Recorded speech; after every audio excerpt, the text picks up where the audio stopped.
gain up a little bit. Not the gain, but the reverb. Wagwan, everybody. Yeah, we in here. Yeah, I don't know what my code is there. Yeah, there we go. There we go. Can't go wrong with that. Well, move to this. That is not what we want to do. I gotta put that back. Nonetheless, what it do, world? Shalom, loves. Hope everybody good. Yeah, we're gonna run through everything. We're gonna see what is going on. What is going on, beloveds? What the hell is going on between the sheets in my home?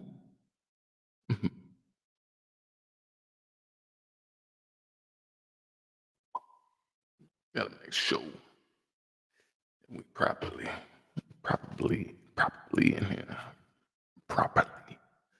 Yeah, let's go ahead and check out what is going on around the world. Let's see. Let's see what is going on. Shalom, everybody on TikTok. Yeah, you won't be able to hear or see any of the videos because it is on my other channel. So you got to go to Prime Blaq and like YouTube or Twitch or Kick or Facebook or X. So yeah, I don't know what's going on with the map. Let me reset that anyways. Because we got a whole new, brand new scope of events. Stuff we gotta make sense.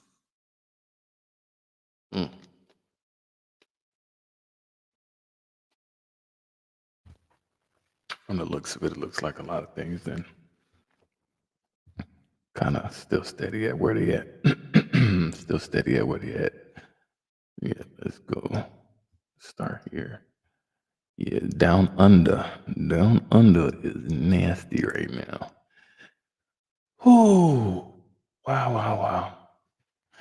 Yeah, everybody. So obviously it's still teetering over there in Australia on summertime, but it's still on fire everywhere over there. We charged in breach and avalanche security fence, trying to board a jet, start playing with a shotgun. Yeah, that's over in Australia. It's getting the Tasmanian devils are popping out. Yes. Then you got my mouse is being on a fritz. But yeah, there's a cyclone that just literally squibbled through. And it's funny, it's interesting, and I'm sitting here looking at this now because I remember like there was two of them coming over this way, and one was like wiggling. It was like wiggling his way through here, and then lo and behold, it just kind of made its way around the island. Well, they call it it's a continent, but it's an extension of a lot of land that's obviously it's watering off for size, which would technically make it seem as a large scale island, but nonetheless, it's a country. So, but yeah, there is a major cyclone that is hitting the east side of Australia, not too far from Sydney, but it's definitely on Brisbane. Brisbane is getting it right now. So, yeah, you got earthquakes still going on through from New Zealand all the way up through Fiji.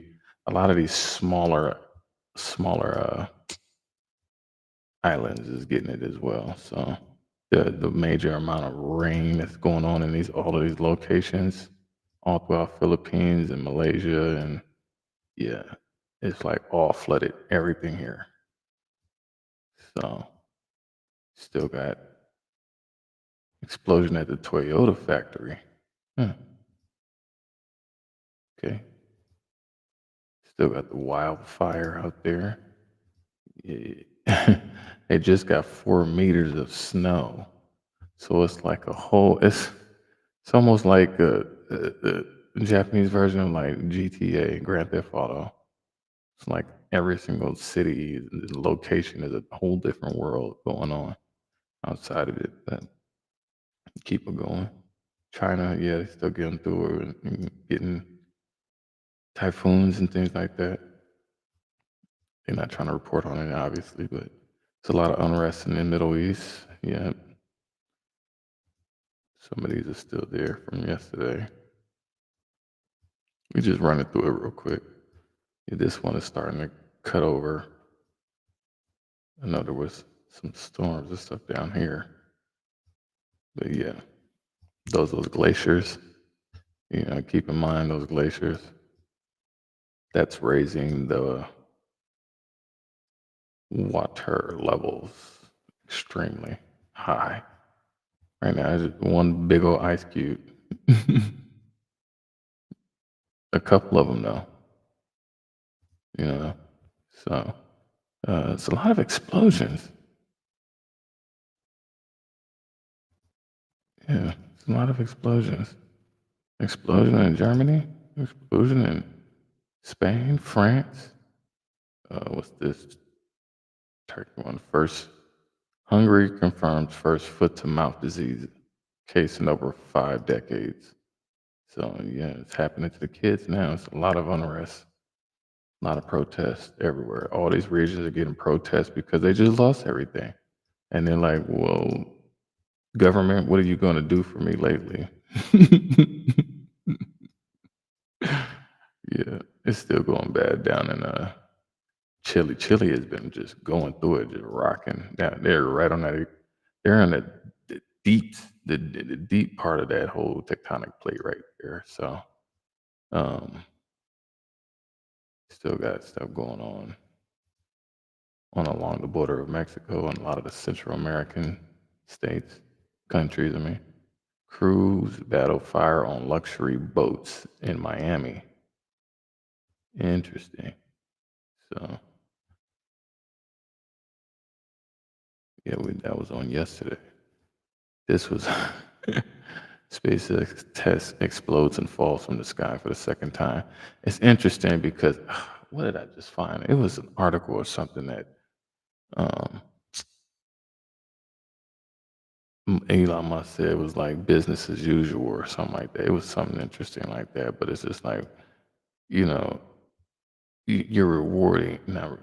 You're allowing this to happen. Like if something was to fall on you, you know, like with all of these tests going on and the amount of debris that's falling out from a lot of these satellites falling back down, the rockets falling back down, that's cause for lawsuit. That ain't like something somebody just sign off on. Like, well, we want something to just, like you ain't got no objects, no debris falling from the sky insurance. Make it make sense some way somehow. Stuff fell down over there in the Congo. I believe Nigeria, but I know Congo for sure. Yes, major tornadoes and millions in the path the storm kills to brings fierce winds. Yeah, right outside of Fresno, got power outage. Yeah, it was power been going in and out in this region. Still got what's going on over in Alaska. What's going on right here in Vancouver? Epidemic hazard, third measles case. A lot of people sick. Telling you, it's you got there was a cold freeze all the way down in Florida from all the way up here. Obviously, we've been reporting about it, on a regular basis. So, um, knowing that these swings are along the X marks the spot.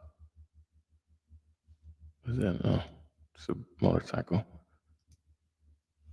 Um, yeah, not too much over here. What you got here? Storms throughout top of the east coast of Canada.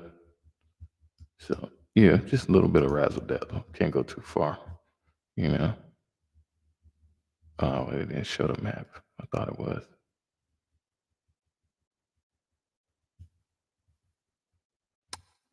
Yeah, I thought it was showing the map. It's all good. At least y'all can see it now. So, but yeah, we'll come back to that. But I know it's what it did not this whole time.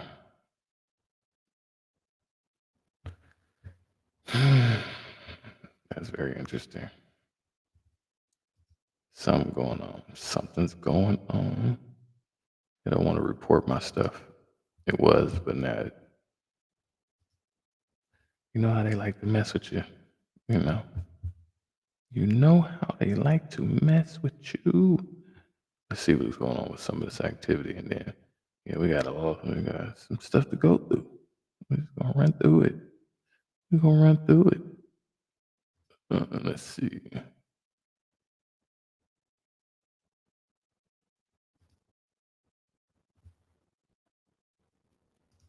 Okay, we can do that.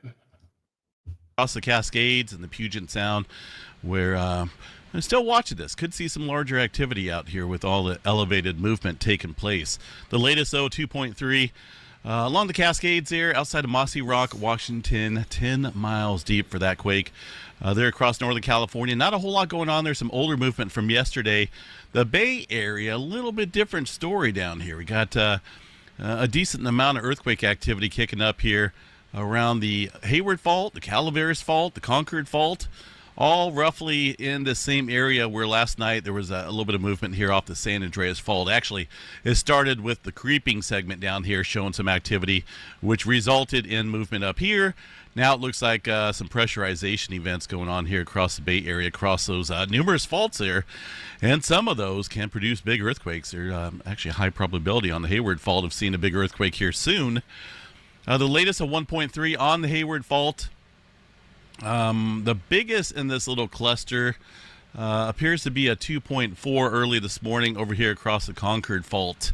It's just, kind of stacking out here. When you get this area locked to a point, we'll see that pressurization there. The pressure transfer inland to these other secondary faults, third faults here off of the plate boundary. And that's exactly what happened here this morning, late last night and early this morning.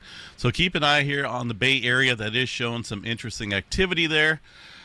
Further down south, there is that movement from yesterday along the creeping segment. Although a couple more earthquakes here today, it looks like, inland. Just off the plate boundary, pressurization event, of course, pulling off towards the east there. Let me turn off my phone.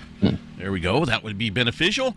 2.3 further up north here off the San Andreas Fault near the Santa Cruz Mountains area. And then the latest 1.9 down south. So there's a little chunk of land out here along the plate boundary that's showing some elevated movement today.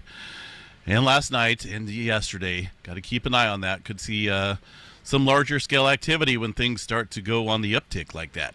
Southern California, from earthquakes across the area right now. One outside of the Mojave area. That's on the Garlock Fault shear zone here. Nothing big happening down here. No unusual swarming and really nothing above 2.5 aside from one earthquake. I guess that's on the California side here. Off the Imperial Fault, northwest of Mexicali. For 2.6 at 9 o'clock this morning. Keep an eye there on the west coast. See what else we got here. Moving across Utah. It's very typical out there across the mountain ranges out there from pretty much northern Utah all the way down south here. Nothing going on across Yellowstone, but let's go double check. Make sure that that is the correct data coming in. And it looks like it is. Not a whole lot happening out there. Pretty quiet conditions, some wind events there from yesterday afternoon, but things look pretty quiet across the board for earthquake activity. Oklahoma getting a little swarm out here. I'd say a pretty hefty swarm. About 43 earthquakes stirring up out here outside of Tuttle, Oklahoma. That Tuttle. You got Sooner over here, Tuttle, off East Highway 37. Now, we kind of looked at this here, last night a little bit, and there's communities out here, but it's possible we got some oil fields out here as well. This looks like a bunch of tanks out there, and it's hard to see. Not quite as prominent as the Texas area, but there's one. These are some oil fields out there. So something's going on out here, and a pretty good cluster. A lot of times, there's a mention of it, North Dibble oil field down here south. On I'm not seeing any named oil fields out here, but I'm sure they're out there. that Just continue to Oklahoma watch City? that. Seen, I mean, that's a lot of earthquake activity in 24 hours. 43 earthquakes. And Wow. if we go back, wow, It's almost to 97? 100 earthquakes out there in the last week alone across this area of Oklahoma. No big quake. It's not most of the time in the oil fields out here. We don't see a 5-pointer then followed up by hundreds of aftershocks. Yeah, that's weird. Of smaller Like, quakes. It just this is what normally takes place out here in the oil fields. We consistent get a bunch of these little quakes number. in swarm fashion, but of course, happen. Texas has shown us that some of those oil fields down there can get rather large as far as earthquakes go. 5.0 here within the last 30 days, 4.7 and a 4.8 out in the oil fields of Texas. A lot of them out here in the Permian Basin region. One directly underneath this oil pad for that 4.8 at the end of February there. But, man, there's littered with oil fields out here, pumping wastewater disposal ponds out there. So same thing kind of happening up there across Oklahoma. Nothing big, but, there's oil fields out there. There's potential to see bigger earthquakes than what they're having out there right now. That's a lot of earthquakes, 100 earthquakes almost there in the last week. Let me see the last 30 days. Wow. 690. Glad I checked that. Look at that. 700 earthquakes. 700. And that's just in this area. That's not the whole coverage area because the number would be different up here. But specifically in this area, wow, 700 earthquakes? Hello. Let me check out the largest magnitude here. Yeah, just a 2.2. Yeah. But there is one thing that I'm noticing here. I'm sure you guys could see it as well on the map is a migration fashion. Migration, yeah. Started off over here. This is the oldest activity. Or I should say more recent, and then today's activity further to the northwest of this region. So that's a little interesting there to see that type of event. Oklahoma City. Not for sure if there's a fault system out there or not. It does look like there's some ridges out here. Yeah. But I'm sure it's not a ridge. That's a creek or a crick. However you want to pronounce it there. There's veins. Interesting. Something going on. Oil pumping operations as well down here. But I'm just wondering if there's some older fault systems out there that may be getting activated. It sits within the zone here. There's some fault systems further to the southwest here, but the majority of these quakes out here are related to the oil pumping operations. But they're still this not specifically within that fracture zone there of some older fault systems. You got the Mears fault, I believe it is. Mears fault, southeastern section. And then there may be a couple other fault systems out there. That's outside of Lawton there. But this here, I believe that's strictly related to the earthquakes. Interesting little sequence of events for sure, though. That's a lot of earthquake activity. All right, so we'll continue to watch that. Nothing big happening for now, but there's always potential of seeing something bigger. Texas tells us that, shows us that, I should say, and tells us. New Madrid seismic zone, pretty quiet. Not a whole lot going on out there. Some little movement outside of the Sweetwater, Tennessee area. A couple ones and even a 2-pointer around that area. These are fault related here. There's obviously some mountain ranges and stuff like that. So that's fault, earthquake activity. As far as the world goes, and the largest magnitude here in the last 24 hours, that goes to a 5.4 earthquake here out in the Indonesia region, just off the north coast here of Sumatra. That is the largest so far. Following yesterday's 6-pointer down here, a number of aftershocks or just increasing earthquake activity. Aftershocks will be in the smaller range here as noted on the globe. A lot of deeper activity there following that 6.1 in the Chile area early yesterday. A little bit of further movement up north with a 5.4. That is north of where that 6-pointer struck. The 6-pointer struck down here. Wow. A little bit further activity up north here. So some increasing likelihood of seeing something larger out here with this type of movement. When things adjust here in the center, normally it adds pressure, upstream and down here as well. just kind of goes hand in hand here. But things are looking quite active out there across the Peruccielli Trench right now. So keep an eye on that. Middle America Trench, a lot of older activity from yesterday. The Atlantic Ocean, pretty quiet aside from a little 2.7 out there. Let's see what else we got. New Zealand still popping down. There were some earthquakes. There's 4.3 again. The USGS not showing anything on there, but looks like there's 4.3 around the Wellington area, just outside of there. So let's go check, see what's going on there across the GeoNet servers here. 4.3 being registered there outside of the Wellington region just about an hour or so ago.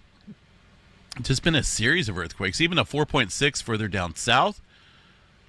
4.5, that was yesterday. 4.5, 3.5. I mean, if we go back a couple days ago, we'll see a number of 4s, even some 5s in here, 5.1. Very active out there across the South Island area. And it seems as though it's really nothing big across the North Island. Most of this movement has been right about here where this earthquake's at, southward along the plate boundary across the Alpine Fault. So I would watch that pretty closely there. That's a lot of movement to have there across that region just in a short amount of time. A major increase in earthquake activity out there. There's a 4-pointer stirred up recently. There's the other one earlier. Just kind of kicking up out here, mainly across the South Island area. So just be on guard. Things could be getting busy out there in terms of larger movement. I'll definitely watch it. USGS not picking up on that, but they may here. Might take them a little while, but they'll get to it. Let's see here. The Santorini area of Greece. Nothing major going on there. Otherwise, we would know about it. It does look like there's been a number of 3s in there today. So let's go check it out. I'm going to look at the... where is it? Right here. Super. Let's go.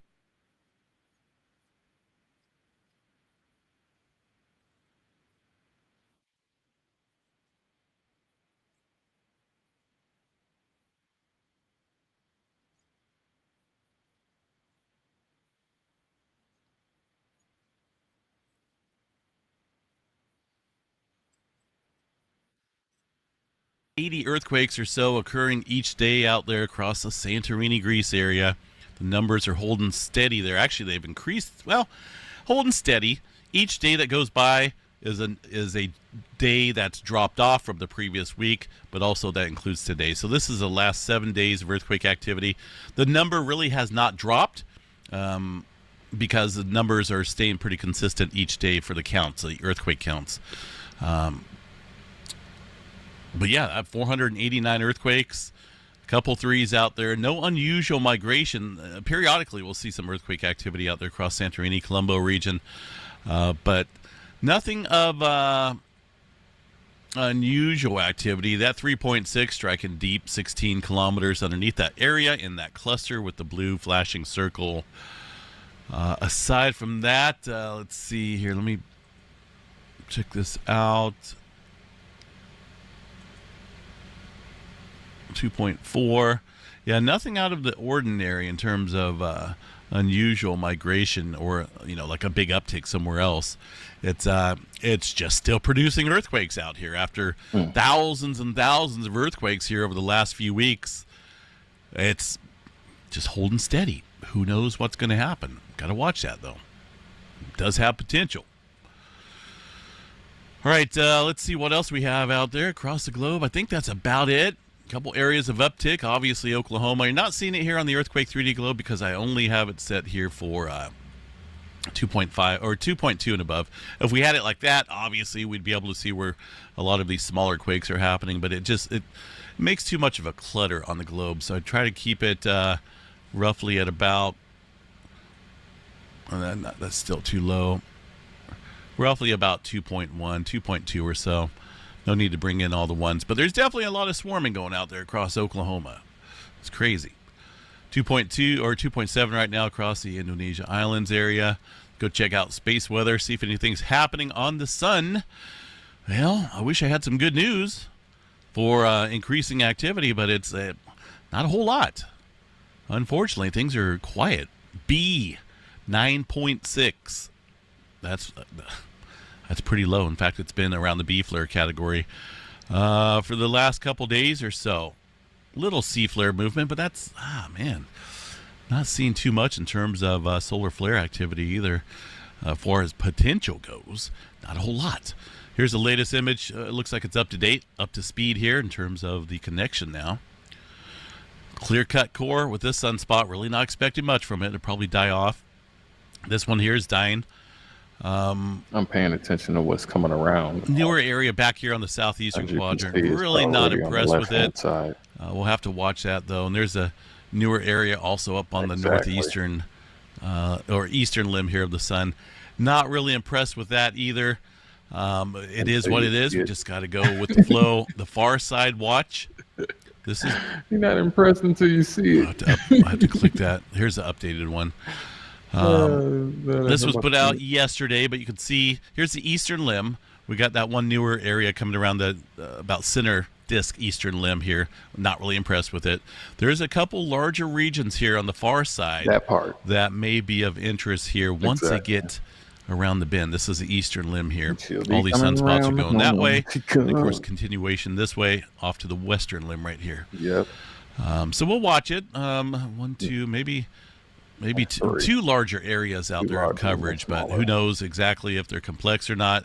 I normally look for this when I'm, seeing if we're going to have any maybe flaring potentials here in the coming days or weeks. And they're pretty large. These coverage areas are pretty large, but we'll see what happens. Not a whole lot of flaring activity until then, though, folks. I'm forecasting a less than 1% for X flare.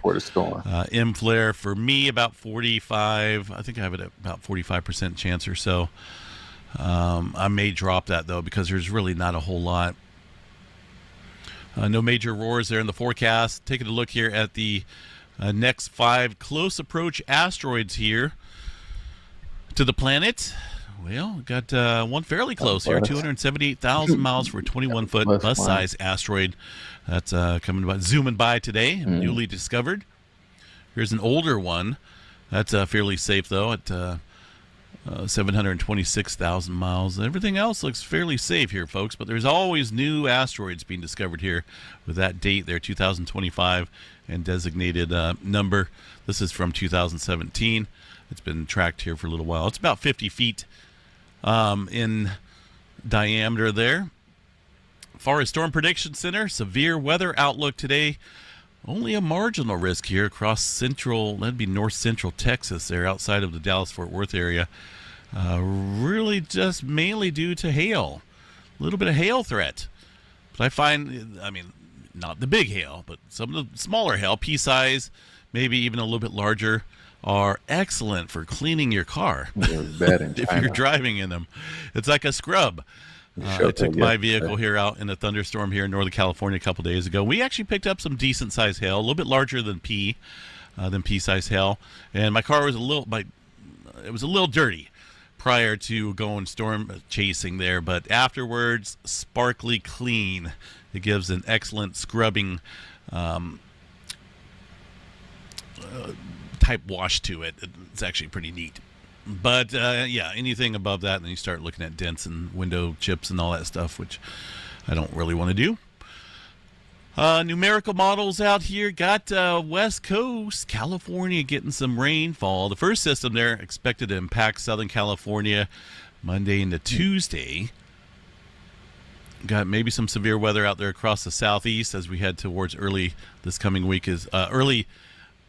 next week as well. Still got the weekend to get through. The weekend, not a whole lot. Maybe some showers and some snow out here across this area of the country, but nothing really severe lined up. There's a decent system there expected to impact Northern California. In fact, the entire West Coast there, Wednesday night into Thursday. That's a very nice storm, actually, for this time of year. And that's going to work its way east, stir up some maybe some severe weather out there. Look at those precipitation rates there. That's actually rather interesting. That's going to be for Saturday night, and then it kind of zooms off there a little bit. Back behind that, well, got maybe some more severe weather, it looks like, lined up across the south as we head deeper into March. Just dancing. Just, an overall pattern of dancing. Each one is just walking. Chances of severe weather and Single precipitation out here. I mean, it is getting close to springtime, so things will obviously start getting elevated out here. The total accumulated precipitation runs here show quite a bit of rainfall across the Northern California area. And there's your rain out there across the southeast and around Tennessee and whatnot. Just on X marks looking quite wet out there as we almost finish off March here in a couple weeks. I mean, it's still early. We're still just in the first, almost second week of March. Aside from that, folks, a quick glance here at the seismograph stations. Pretty quiet. Nothing showing up there across the graphs. And we'll just kind of watch things today, see how it plays out. And that's what it is. For Kizimis, we have eclipse season, we have the equinox, we have a whole bunch of different things occurring this March. I made a video on that. Some of you may have already seen that and know what we have coming up in store for the second half of the month when things get really quite wild. But right now, everything is quiet. There really hasn't been any notable solar activity. Right now, solar activity is at low levels. So are earthquakes. We had a magnitude 6.1 yesterday, but beyond that, things really have been quiet in terms of global seismicity for about 2-3 months now. So what gives? Is there something that's about to happen, and is this the calm before the storm? That's the question that we'll explore today. Let's jump right in. Hey everyone, and welcome back to the channel. If you are new here, I'm your space weatherman, Stefan Burns, and here on this channel we cover solar activity, space weather, what's happening on the Earth energetically, geologically, geophysically. We also look at the solar system, planetary resonances, cosmic forces, and more. If you like the sound of that, then please subscribe. Also, an announcement before we get started. I talked about this on my live stream, but the Explorer earthing boots are now available. And so I've been working on these earthing boots for more than 5 years now, because when I first got into earthing, I wanted a boot that did it all, and I couldn't find one as a consumer. Now I make them myself. I sell them to you guys. These are for these quiet moments in time that we have right now, which soon may change. If we look at our sun right here, our 193 angstrom view, we see the first agent of potential change rotating right now through the Earth geoeffective zone. This is a coronal hole. It's not super large, but we do see it there now having passed through Earth center direct. And it's really this zone right here where it goes geoeffective. This is an area on the sun where the magnetic field is weaker and the plasma temperature is lower. And because of this configuration, you have a whole bunch of high-speed ions streaming out of this coronal hole and enhances the solar wind. And in fact, the last coronal hole rotation that we had really jumped the solar wind up to like 700, 800 kilometers per second.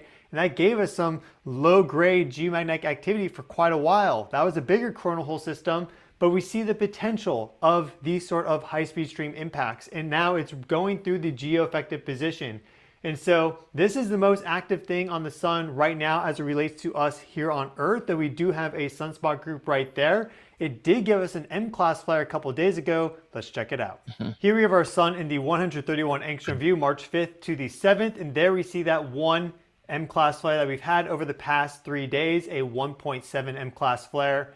Besides that, we've basically had nothing. Overall X-ray flux has been just hovering near baseline for solar maximum, which is elevated over solar minimum.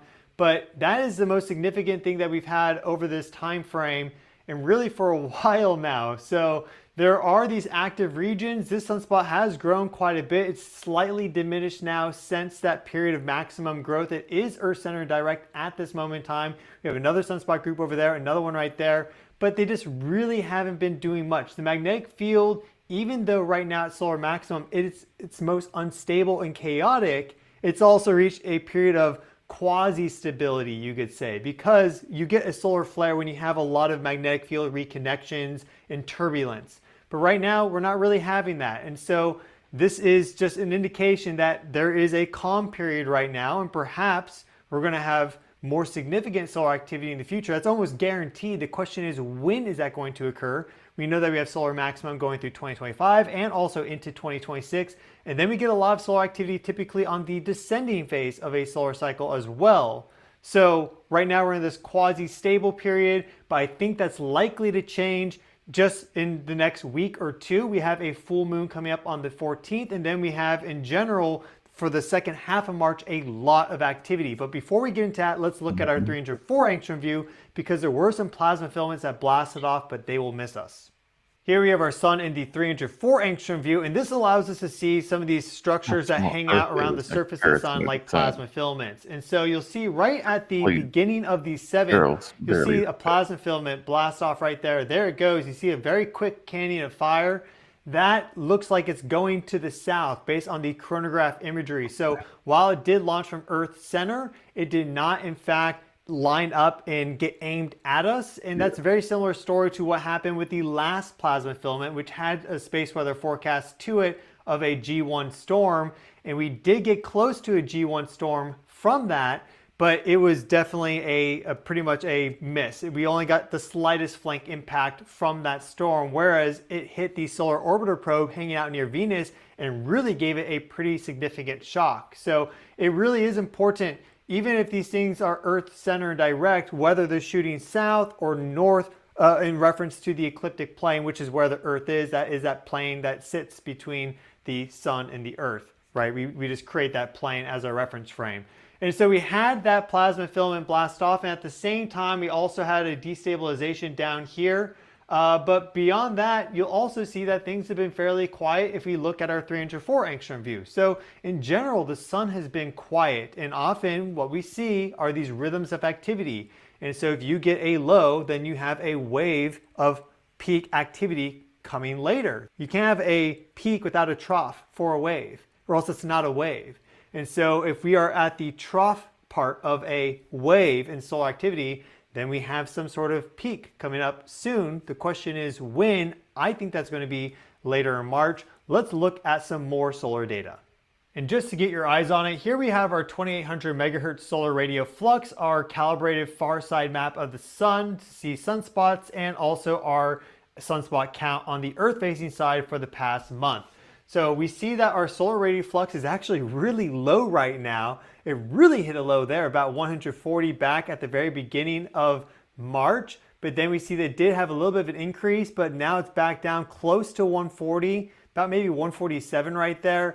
This is late January. You see some of these high values that we had back then in the beginning of February above 200 for this solar radio flux. So we've been kind of really going down. This is the lowest that I've seen this in a while. And we see our sunspots are maintaining a bit of a better presence than the solar radio flux, but again, they're just not doing much. So we have sunspots right now over 100. The monthly average so far for March is about maybe 130 or so. But they just haven't been that active. And if we look at the far side of the sun using our helioseismic data, we see this sunspot right now that's Earth center direct that again has only given us that 1.7 M-class flare on the 5th of March. On the far side, nothing. Now sometimes with this helioseismic, the sunspots don't show up, and so it's useful to track this over time, like check in every single day, because sometimes they show up, and then sometimes they kind of disappear, then they show up again. But right now, based on this map that was made today on the 7th, effectively nothing is showing up in our calibrated farside map. So the sunspots that rotated out of view a week, 2 weeks ago, which are kind of would be right here in this zone, maybe they've diminished and died out. Sunspots have a life cycle. So in general, across basically all counts, the sun has been very, very quiet. But again, based on just how a wave works, if things are really quiet now, perhaps things are going to be very active very soon. That may also be the case with earthquakes. Let's check it out. Here we have our global seismic activity for the past 3 months, and this is where we are right now. So this is the most recent data right there. This is the March 6th, March 7th. We see that our cumulative magnitude is 6.2. Yesterday we had a magnitude 6.1 earthquake in Chile. You'll notice that even all the other earthquakes that occurred globally only bumped that up to a magnitude 6.2 for the day. That's just due to how earthquakes work and their energy release. It scales not linearly. And then we see that things have been quiet for a while now, going all the way back to basically the beginning of February when we had this magnitude 7.6 off the Cayman Islands. That was a very strong earthquake, one of the strongest in a while. But other than that, we also see that before that, things were very quiet. And then we had what we would consider more normal conditions where we have days where it goes high and then some days where it goes very high. And there's just a little bit more variability and the cumulative energy that's being released by these earthquakes. But right now, it's just been basically continuously at these moderate low levels, especially right there, getting very close to like low levels, except for this 7.6, which kind of bucked the trend.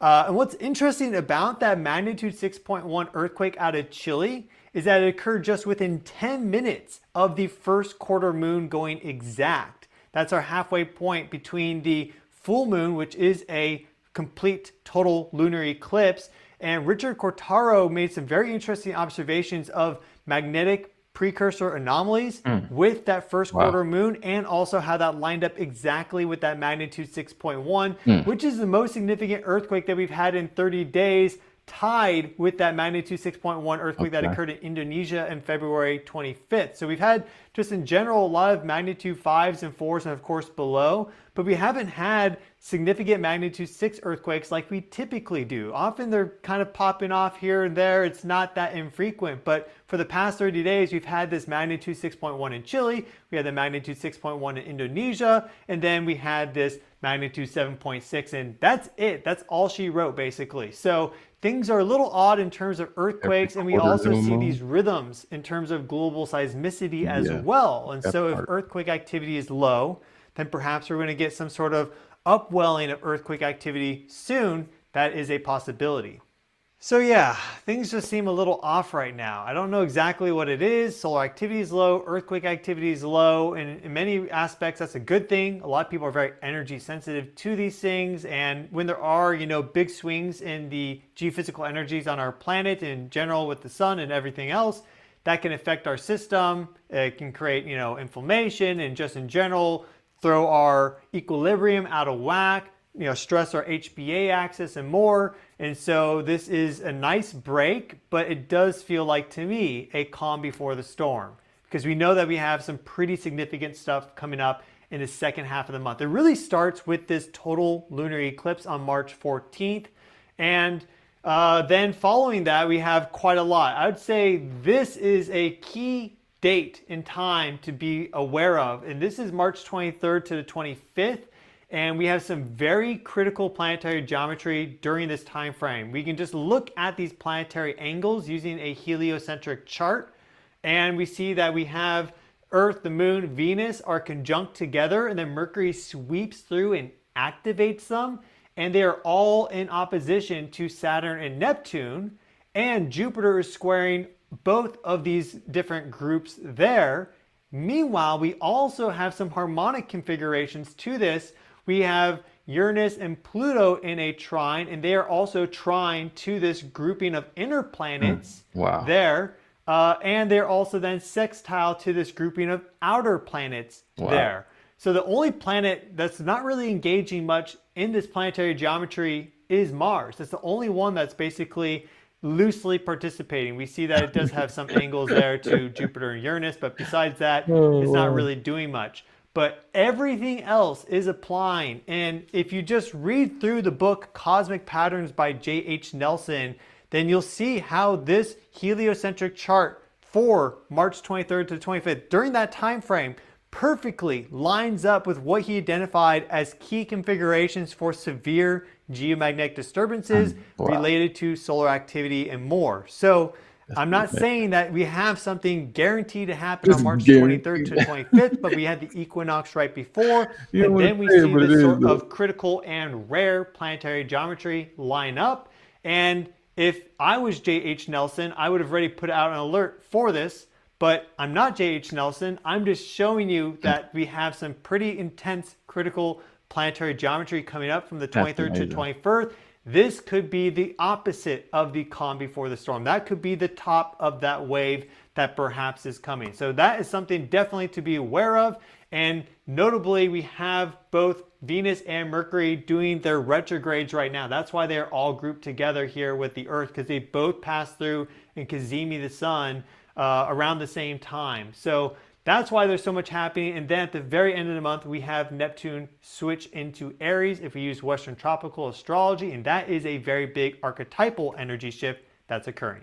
Wow. That's it for today's video. Thanks so much for watching. And again, you gonna learn something. We gonna learn something. That is what it's about. That is what it is about. Yeah, that's very interesting. Yeah, just like this. It's a whole lot going on. It's the calm before the storm. Japan's deepening population crisis breaks 125-year record. Births in Japan fell for the 9th consecutive year last year, according to Health Ministry data released Thursday, lowest since records began 125 years ago. Reached out to the Foreign Ministry via email to comment outside of office hours. Why it matters. Japan's population has dwindled for 15 consecutive years as fewer people marry and have children. About 30% of Japanese are now 65 and older, compounding a demographic challenge and dragging on Asia's second largest economy as it pulls itself out of a decades-long slump. Wow. Births per woman is at 1.2. Marriages is less than 500,000. It's at 474,000. That's 2023. Just under 720,000 babies were born in a country of 124 million people last year. Wow. Despite a flurry of new national and local initiatives in some of the world's most generous parental leave policies, that's a 5% decline since 2023. Meanwhile, 2 people died for every 1 born in the super age society. Wow, that is crazy. The silver lining was that marriages, which had been on a decline for years, saw a 2% increase in couples tying the knot. However, this follows a nearly 6% drop from 2022 and 2023. Japan's demographic woes are shared by South Korea, China, and Taiwan, all of which have fertility rates well below the 2.1 birth per woman needed for population replacement. While this is true for many developed nations, including the United States, East Asia has a far lower immigration rate, which limits its option for offsetting population decline. It very much true. Japanese Prime Minister Shigeru said we need to be aware the trend of falling births has not been arrested, but the number of marriages posed an increase. Given close ties between the number of marriages and the number of births, we should focus on this aspect as well.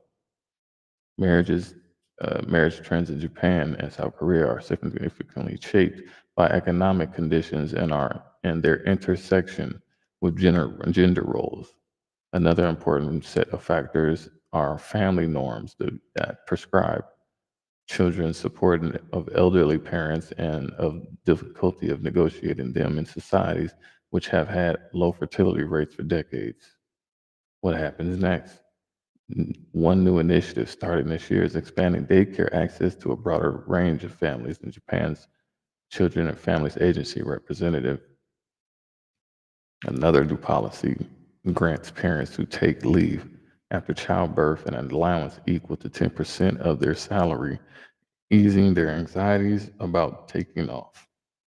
So yeah, you are seeing that. Let's go ahead and replay that again. So Japan's population crisis intensifies. Yep. for 9 years. Less than 1 million. Under 3/4 million.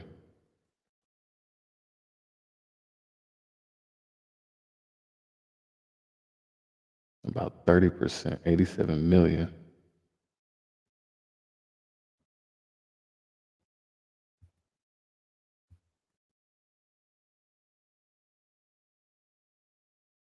The next year, 6 years, when the number of people will rapidly decline, will be the last chance.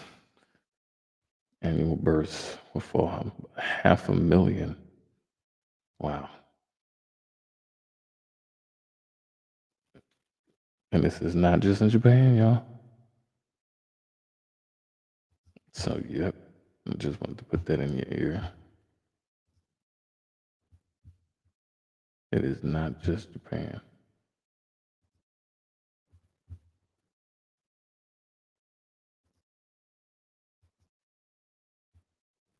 It is not just Japan. So, where else can we go? Let's go here.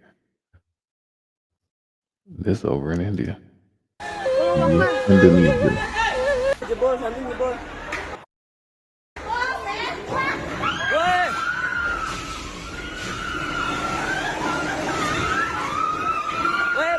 Banjir.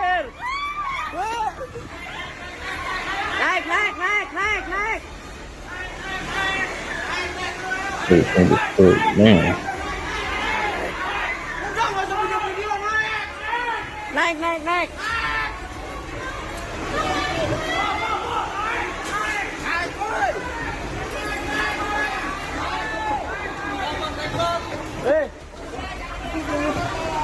The flooding that hit the shopping centre located on Jalan Ahmad Yani, Marga Jaya neighbourhood, Bekasi City, occurred on Tuesday, 4th of March morning.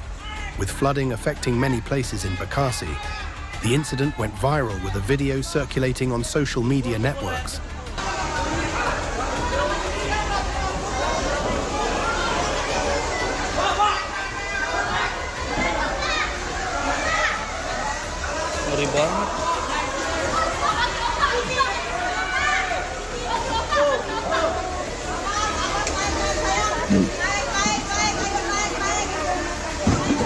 Give a damn about their life, give a damn about their skin. Their tongue, knowing the real blue and all that. Everything is perfect. Airnya udah masuk, Everybody udah masuk like semua. Lantai paling bawah. Tuh. Hati-hati.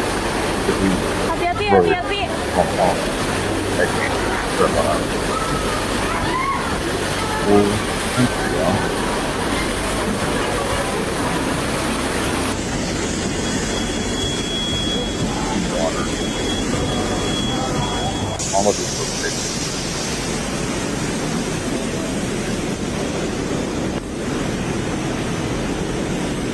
The same cyclone that was he's wanted to prove their location. That's all the way at Memphis, please. He's right by the window. Fire. Water is literally on hard track.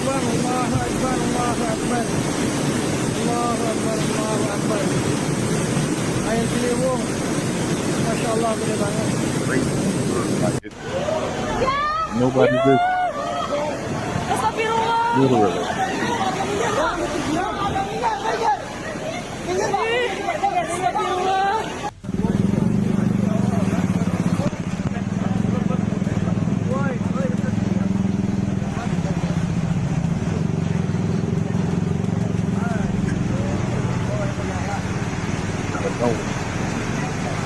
Everywhere, out of little people in there.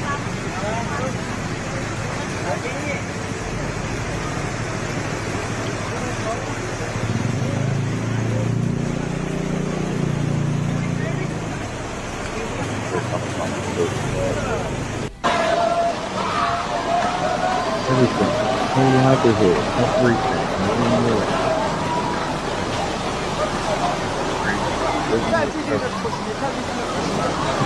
Masih di masjid, Bude. They all watching everything that they didn't ever do. Or trying to do.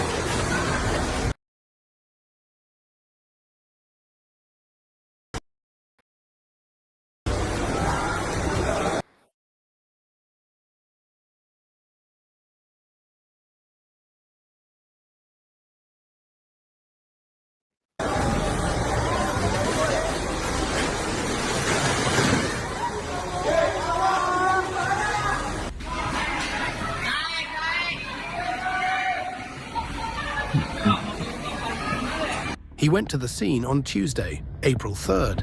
Numerous vehicles can be seen submerged in turbid water in the parking lot.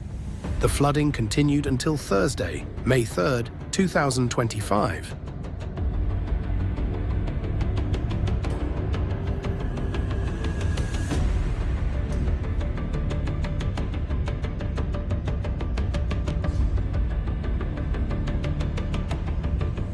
All reasons.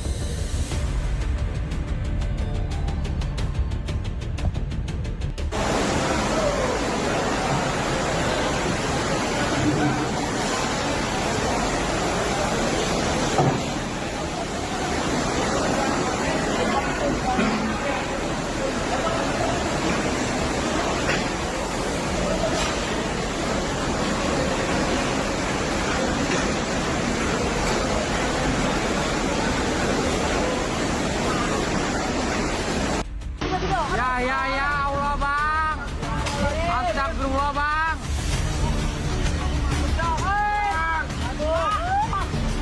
Bending the light pole. Usually good electric figures.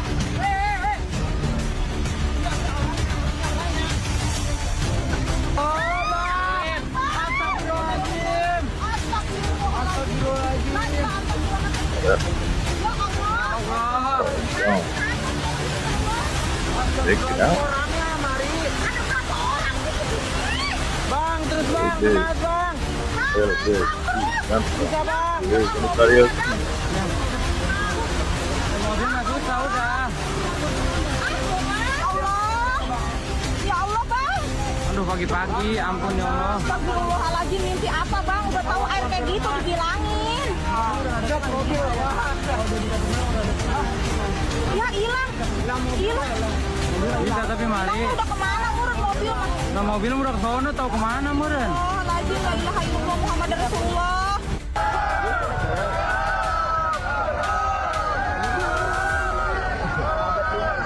Tarik katanya mau. Habis.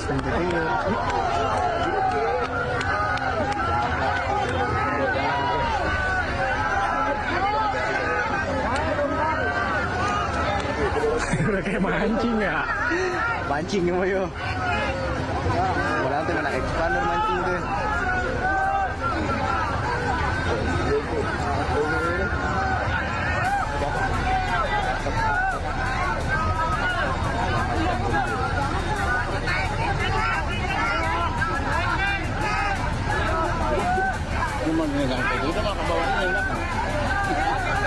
Iya.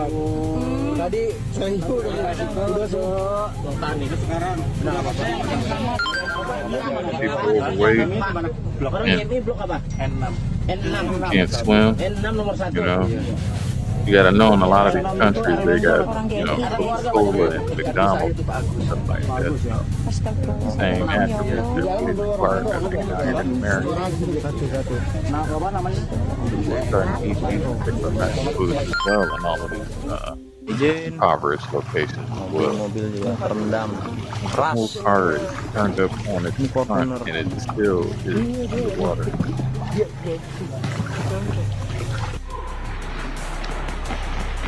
Posisi dan kondisi RPH Kota Bekasi. No, they barely alive. Sampai udah pada ngapung. Barely. You can't even get out. Semua kandang udah ditambah palangan bambu 80 cm. About to lose all your cattle and your livestock. Posisi How kita long udah do di you atas think they're genteng. gonna be able to maintain that? Marah ini.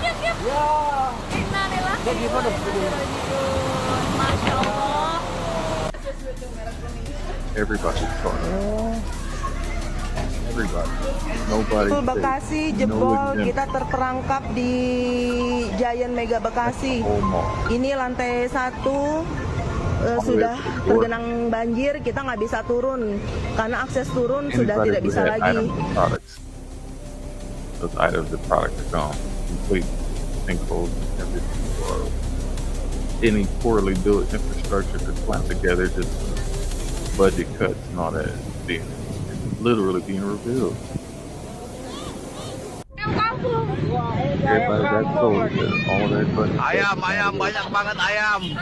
Ayam terdampar ayam. Not the only country. Ayam berebut. And everybody was doing the break, looking at all of this stuff happening. And a lot of them Yang ada rezeki. Yang ada rezeki. Kondisi stasiun Bekasi saat ini sudah sepinggang orang dewasa. Insya Allah. Jarul Bekasi lumpuh total. Look, now we got the camera now. What is that? See? You can't even see it. You don't even know what that was. What was it? Snake.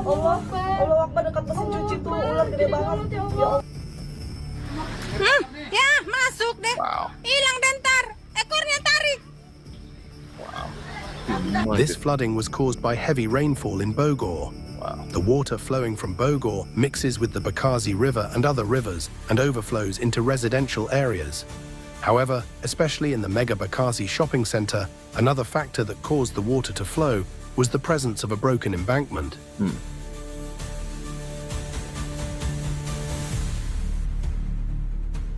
Ya Allah, udah tutup.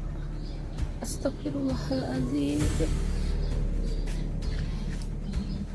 Ya Allah.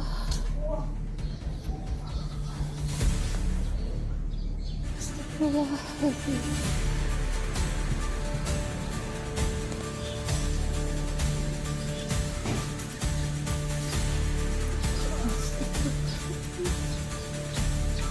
Trees and the plants are not even growing for them.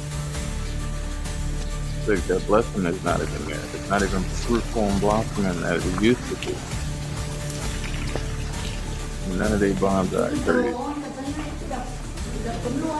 Like, it was completely dead on there. That's all the way to the roof. My goodness. Yeah, like anybody who's on the first floor who couldn't get away had no time to get away. The water is sitting in that infrastructure, holding the wood. Pertahanan ini.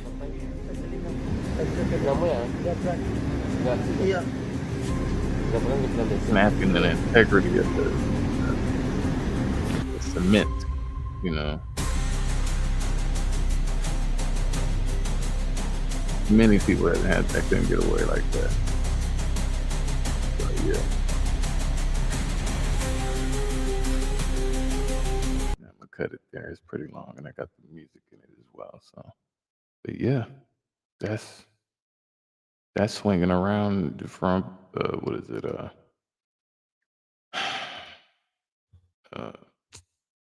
Australia.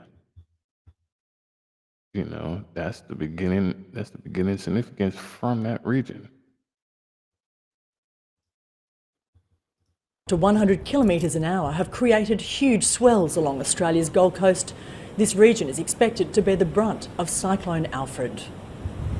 Over the time that we've been living here, which is the last 15 years, probably no. This is the worst it's ever been.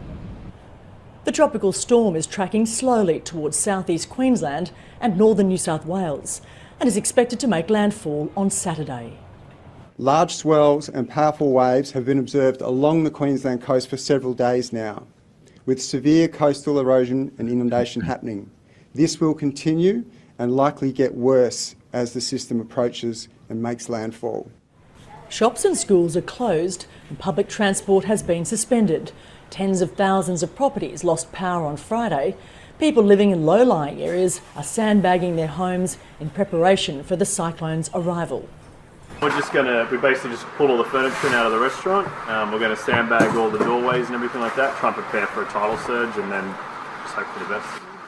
Brisbane is home to 2.5 million people and is the third most popular city in Australia. The last cyclone to hit the city was more than 50 years ago. You will experience at least one of those key 4 challenges: waves, wind, rainfall and/or flooding.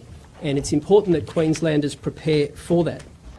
A message not lost on those communities who are becoming all too familiar with large-scale flood events. The Bureau of Meteorology has described Cyclone Alfred as an evolving situation. It's changed paths a number of times over recent days. Authorities are warning the millions of people in the storm's path to be prepared for storm surges, flash flooding and strong winds. My message to people, whether they be in South East Queensland or Northern New South Wales, is we are there to support you. We have your back. That's what he said yesterday. And now they're getting slammed. Where is it at in the next show? Because it don't look that way.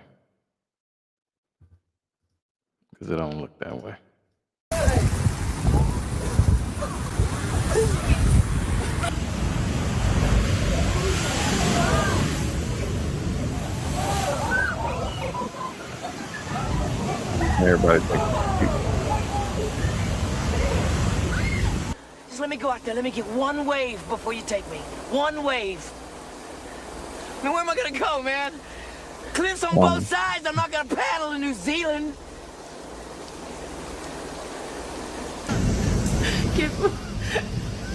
Everything's funny. Everything's for the gram.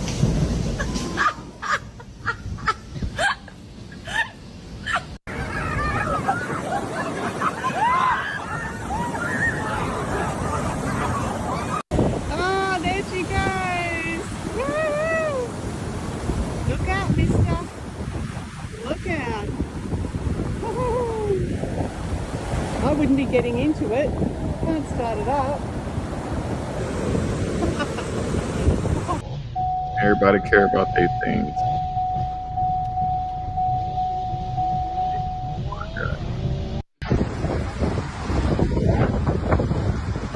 Change it off. I was rushing in. All good. It ain't. Baby all out in front, baby in fragment. Baby in the front. Baby out front. Y'all sacrificing the baby out.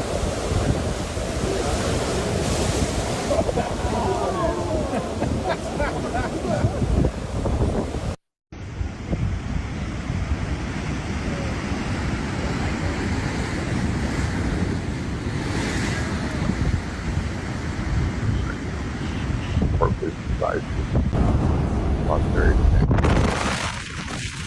Wow. National window.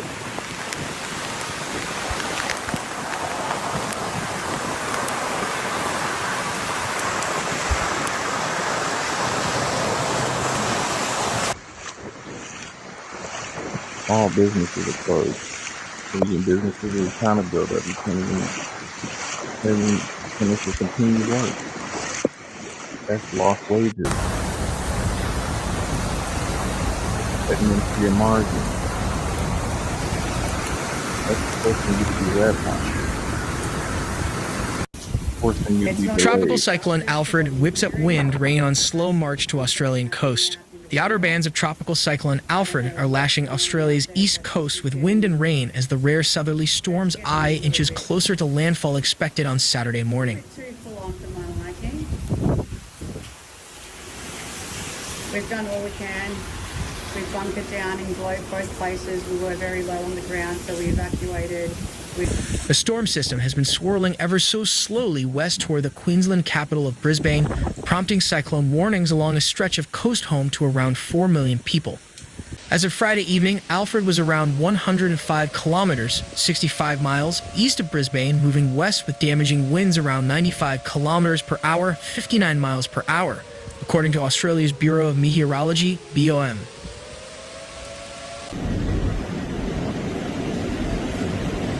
Oh, that is heavy artillery going on. I'll praise the Most High. The cyclone had initially been expected to hit on Thursday night, then Friday morning, and the extra delayed raised anxiety levels among residents in an area where cyclones are rare. They usually form further north over warmer seas, but this one followed an erratic path to become the most southerly cyclone to hit the region in more than 50 years. They did not expect two cyclones or two weather patterns to just be floating around, just drifting off. The cyclone was already bringing heavy rainfall to coastal areas on Friday, along with damaging winds and storm surges. Tropical cyclone Alfred was forecast to cross islands in Moreton Bay Saturday morning local time before hitting the mainland in 2 states. Queensland's Gold Coast and other coastal areas were considered most vulnerable to storm surges, wind gusts, and flash flooding, though warnings extended well inland. Wow.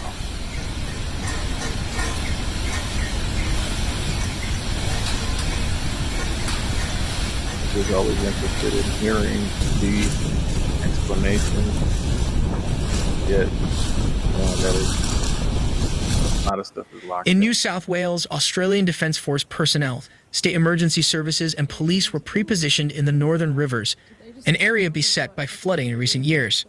Some residents were still living in temporary housing after the last major flood submerged homes and businesses in 2022.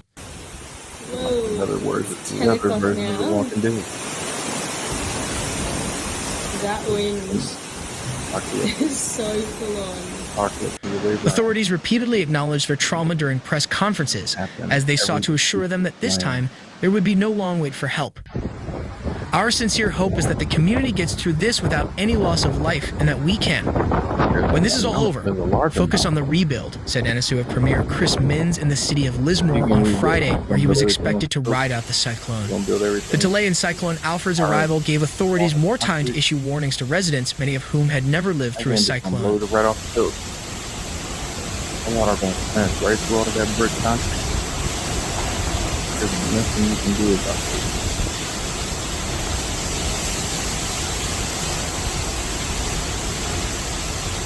The last one to cross this far south was Tropical Cyclone Zoe in 1974. The delay also gave sightseers time to explore Alfred's effects on the coast, including surfers who earlier this week braved waves that by Friday were too dangerous to surf. Stuart Nettle, the editor of SwellNet, a forecaster service that operates 100 cameras near the coast, said Alfred had produced waves that would be talked about for years.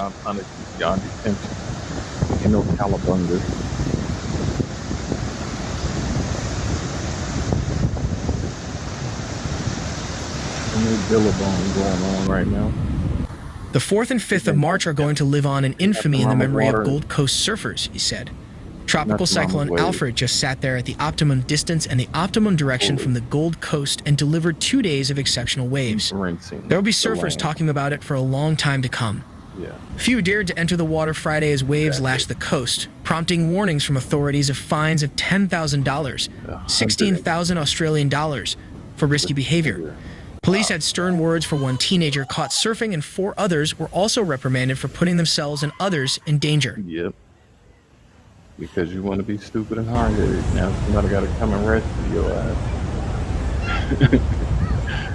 That's what's being shown right now. Ain't no The waves are horrendous, the beaches are hazardous, said acting Gold Coast City Council Mayor Donna Gates.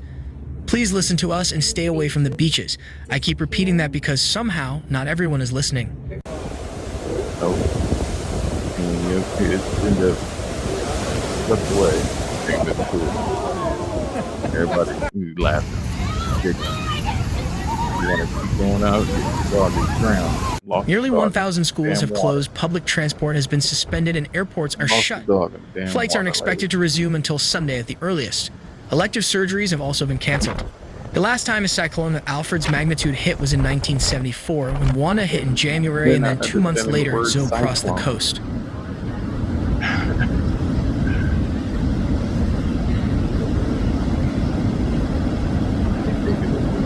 They thinking they about to get ice cream. Flooding, though, is more common. In February 2022, thousands of homes were damaged along much of Australia's east after heavy rain. Authorities have been keen to prepare communities ahead of Cyclone Alfred. The council opened sandbag depots across the region to help residents protect their homes.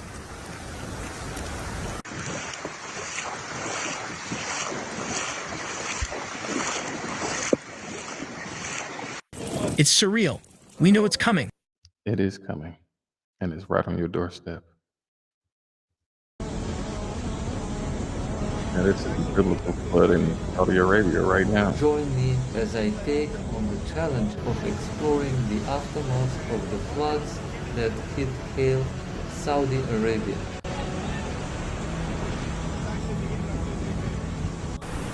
And see how the community is bouncing back.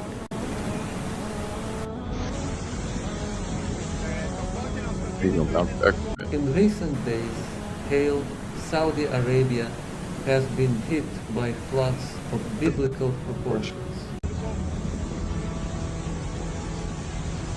Not the only area, y'all. Leaving widespread destruction and chaos in their wake. Worldwide. WDW. The floods have posed a multitude of challenges for the region. Everybody's cars are damaged. Nice cars.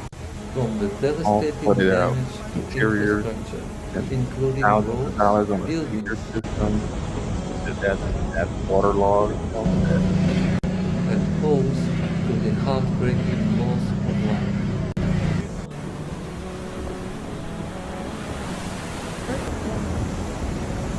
The sheer scale of the disaster has also raised important questions. None of y'all can build nowhere. Not one country in rebuild mode. About the country's climate resilience and its ability to cope with extreme weather events.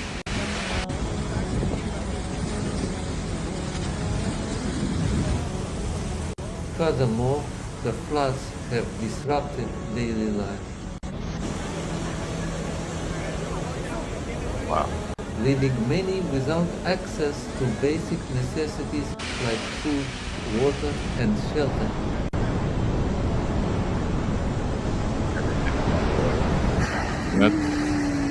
Additionally, the economic implications of the floods are likely to be severe. All the way up the car door window. With many businesses Cars forced to stalled out. close and livelihoods put at risk. Everything was that's man. The impact of the floods has been felt across the region. Lots of farms going off. With many communities struggling to come to terms with the scale of the disaster.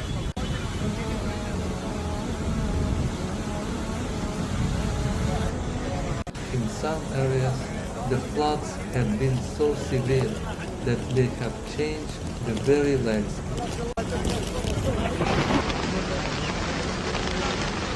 leaving behind a trail of destruction and debris.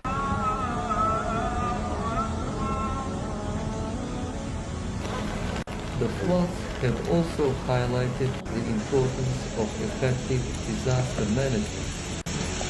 There's no disaster management nowhere. And preparedness Casing, and raised preparedness, concerns none about of the y'all. government's You're not response prepared to for the the thief in the crisis. night. Has no honor amongst your dishonor. As the people of Hale begin the long and difficult process of rebuilding. This is justice for every single place around the whole world. Unfortunate, this is It is you clear can't be mad at that the truth. this event will have a The lasting last 5 impact years, you've been shown over and over. Not just Saudi, not just India, not just Australia, Eyewitness not accounts just of the Indonesia, floods have painted not a just China, vivid not just picture of Japan. the chaos Every and destruction caused location by the disaster. around the world. Many have described the terrifying moment when the floods swept through their neighborhoods. None of the events, Mardi Gras, that got Catching shut them down. off guard and leaving them It gets with shut down, but little time everything is to getting react. interrupted, disrupted. Completely uncomfortable experience. The government's response to the crisis has Anywhere you also travel been right now is subject going to of be an much uncomfortable debate. vacation. Travel plans are going to be very expensive. People are not going to be able to enjoy With themselves some in a lot of praising their places. efforts to provide aid and assistance, Some places are while still others have trying criticized to their recover slow to response bring to the in disaster. the tourist dollars. People going off on vacation and then back at home Comparisons is have a also disaster. been made to historical weather patterns in the area.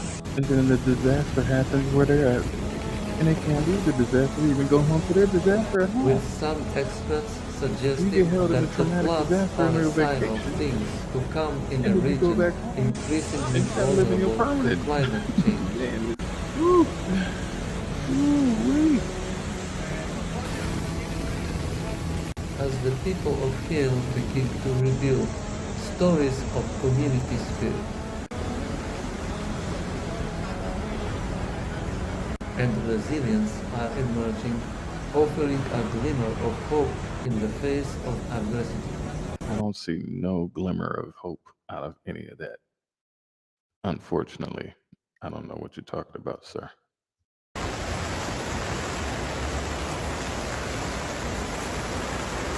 Pain. Necessary pain. Good. This week, the municipality of Lorca in Murcia, Spain, has been hit by a series of severe floods, following torrential rains that led to widespread damage, road closures, and multiple emergency rescues. The situation has prompted authorities to raise the alert level and consider requesting official disaster relief. Somewhere. We can get relief from whenever, but you still recover from the last three disasters that just happened right now. You're gonna get irritated, you're gonna get you're gonna be so burnt out and exhausted. You get smacked with disaster. Can't work. The flooding began on March 6th, when heavy rains dumped an astonishing 67.8 liters of water per square meter in just 6 hours, overwhelming drainage systems and turning streets into raging torrents.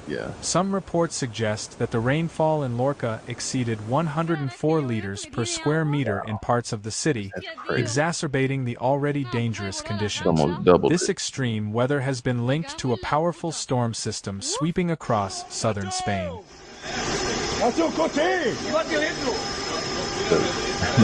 The water element is driving in the rivers and the lakes and kind of really dry. Like in your lane. Driving so perfectly in the water too. Ain't no bumper cars.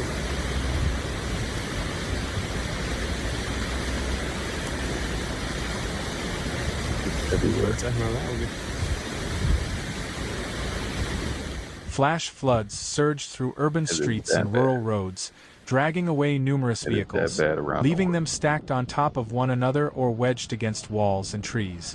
Some cars were even carried into ravines.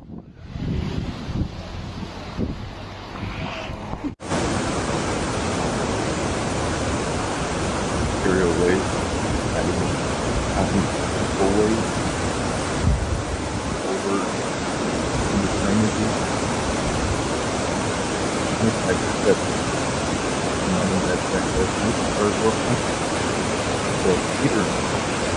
Videos circulating on social media show the terrifying moments when the water suddenly rose, turning roads into rivers and leaving drivers stranded inside their vehicles. Yeah.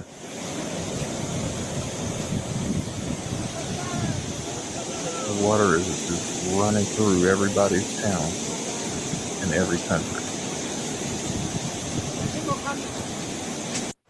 Authorities have reported at least 12 emergency rescues in Lorca alone, as people became trapped in their cars or caught in the surging floodwaters.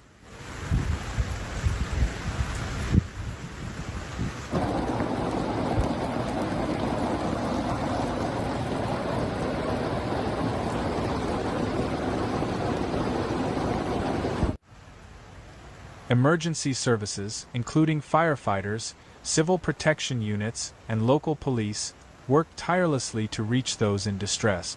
In several cases, vehicles were submerged in fast-moving water, requiring urgent interventions. Residents shared accounts of dramatic rescues, including a family trapped in their car, struggling to escape as water levels rose rapidly. Emergency responders managed to pull them to safety just in time.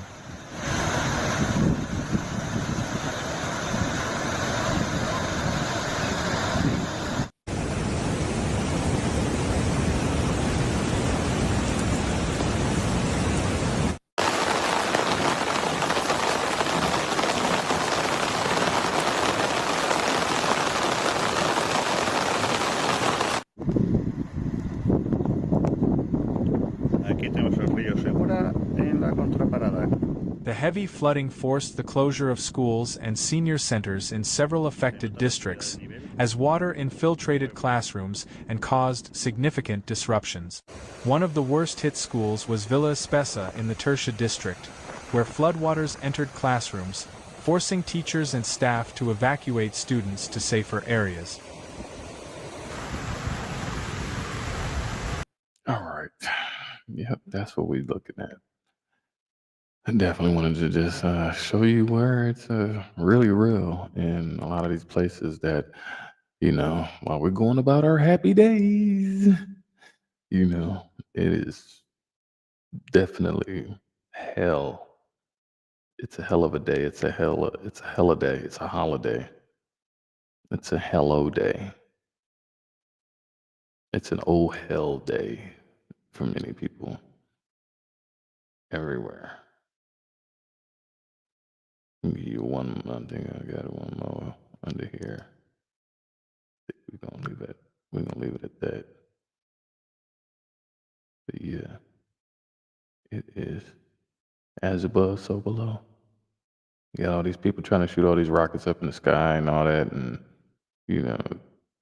it's just now you got satellites that are coming falling back down. That's what's happening. They don't want to tell you that part, though. They don't want to tell you that part, though. They won't tell you this either. Volcanoes are erupting all over the world. Natural disasters, wildfires, mudslides. Nearly 50 volcanic eruptions have been recorded this year, and more are expected. An underwater volcano, axial seamount, about 300 miles off the coast of Oregon, is predicted to erupt soon. The axial is a mile-wide undersea volcano that towers more than 3,600 feet over the seabed. Though it last erupted in 2015, it has a history of more than 50 eruptions over the past 800 years. What's causing all that volcanic activity? It's called the Ring of Fire. The Ring of Fire and volcanic eruptions. The Ring of Fire is a horseshoe-shaped region in the Pacific Ocean, about 25,000 miles long, that contains more than 450 volcanoes. 4 plus 5 is 9.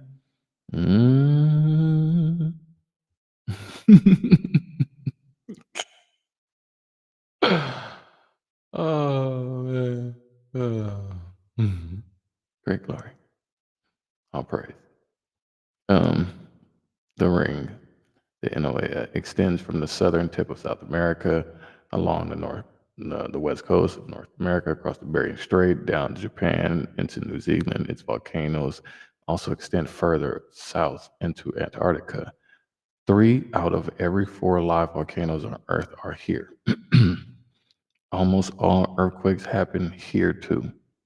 The Ring of Fire is a result of plate tectonics, giant moving slabs of rocks, millions of square miles across that can collide with or pull away from one another. Heavier plates can slide between lighter ones, heating and melting the rock and creating magma.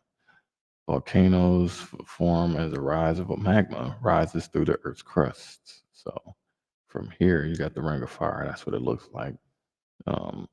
in my eyes, there's still dust attached all the way around. So even though it's like trying to clip it off as if they don't, it's not it's accepted, it still is operating like that. Anyways, got Etna, Kilauea. They're talking about the types of volcanoes. You got the shield. Kilauea is a shield volcano known for its broad, low shape. A wide mountain with a gentle slope created by effusive eruptions and made up of lava layers. Then you got the cinder, a small mountain or cone-shaped hill formed by layers of volcanic ash and solidified lava surrounding a single vent. Mount Etna is a composite volcano. It's a stratovolcano, a type of composite volcano, a large steep side volcano formed by explosive volcanic activities and events with one central vent. Then you got the caldera. The caldera is a large volcano crater. Craters are created by large eruptions or by the inward collapse of volcanic cones after an eruption. So there's a lot of these around. A lot of calderas.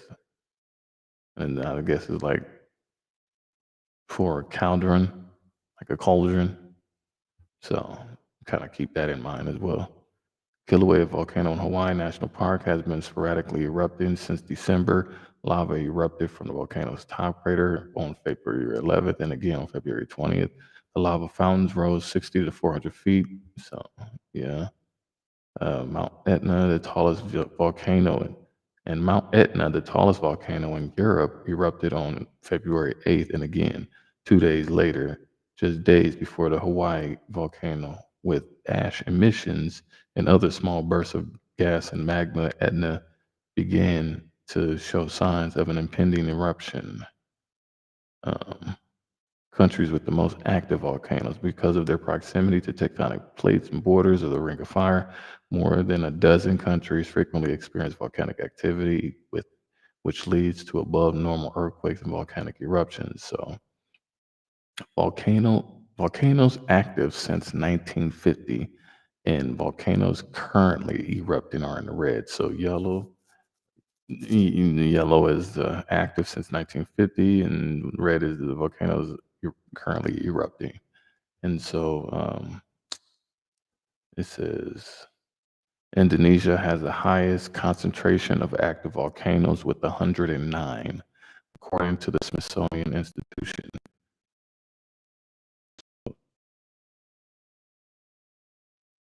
They have 109. Then, because it ain't even really conveying this part. Well, I guess it just extended because they didn't want to put it all the way up to 109. All right, let me back up off of them. So active volcanoes since 1950. There's 42 in America. There's 44 in Japan. There's 33 in Russia. It's 59 in Indonesia. 19 in Chile. 5 in Ethiopia. 15 in Papua New Guinea.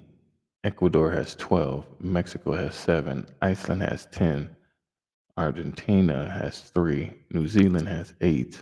Philippines has 7. Guatemala has 5. Tonga has 10. Antarctica has 2. And France has 9. Oh, wow. I didn't know France had 9. Volcanoes currently erupting. There's 8 in Indonesia that are currently erupting. There's 3 in America. There's 2 in Japan. There's 2 in Russia. 1 in Chile. 1 in Ethiopia. 3 in Papua New Guinea. 2 in Ecuador. 2 in Guatemala. 2 in Philippines. 2 in Tonga. So, yeah, just to give you a rough. How many volcanic eruptions have occurred in 2025? 50 to 70 volcano eruptions are recorded as of 2021. 46 volcanoes have erupted. 4 of those occurred in the first 2 months of the year. Wow, 90 eruptions occurred. Okay, so volcanic eruptions between 1960 and 2025, as of 2021 source. Okay, 90 eruptions occurred in 2015, the largest number since 1960. So wait, 1960. Okay, my bad. So 2015. I don't know what was going on in 2015, but what's going on? I don't know if there was. I don't think I was studying all of the tectonic plates, not tectonic plates, but the, what do you call the volcanoes and all, just majority of this information. I knew there was stuff going on, but as far as like X marks the spot, was there lunar eclipses, any planetary bodies in the sky during the time? Anyways, more eruptions are expected this year with an increased activity at the axial seamount, the underwater volcano off of Oregon coast. Could be considered a year with a higher risk of volcanic eruptions. Of course, all of this is happening. That's what's going on. But very interesting information. You learn something every day. I love to learn because we're gonna learn. So, with that being said, yeah. Even with that,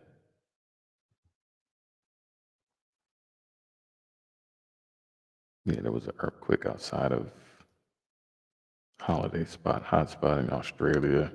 Had to evacuate from hotels. Yeah, Ice Cube was stuck out there. So, this was happening a couple of days ago, but you can see that all of these tremors is feeling in all of these buildings. Like I said, a lot of these places are fighting for the tourist dollar to keep the tourist confidence bubble floating, you know. So just wanted to bring that to the attention. Yeah, a lot of this is American crime, but we gonna get to that too.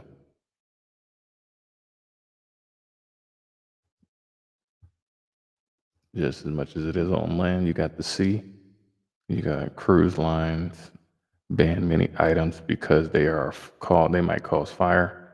Video fire breaks out on Carnival cruise lines. You can't bring an iron, you can't bring a coffee maker, a toaster, and most items with heating elements because they can cause a fire. In addition, you're allowed to bring only small lighters, not a torch, or a cigarette or cigars, while candles are completely outlawed. Rules vary by cruise line, but fire risk is the basis for rules about which kind of power strips and outlet extenders you can bring on board. Royal Caribbean's rules are the strictest, allowing only USB and USB-C extenders and prohibiting devices that give you more plugs. Every cruise line also has strict rules regarding smoking. Business cruise ships set aside only limited spaces where smoking is allowed. Generally, that means one or two outdoor deck space, and on some cruise lines, in part of the casinos, while smokers are actively gambling. Cruise lines take every step to prevent fires, but one recently broke out on Carnival Glory, Jason Jetson. All right. See.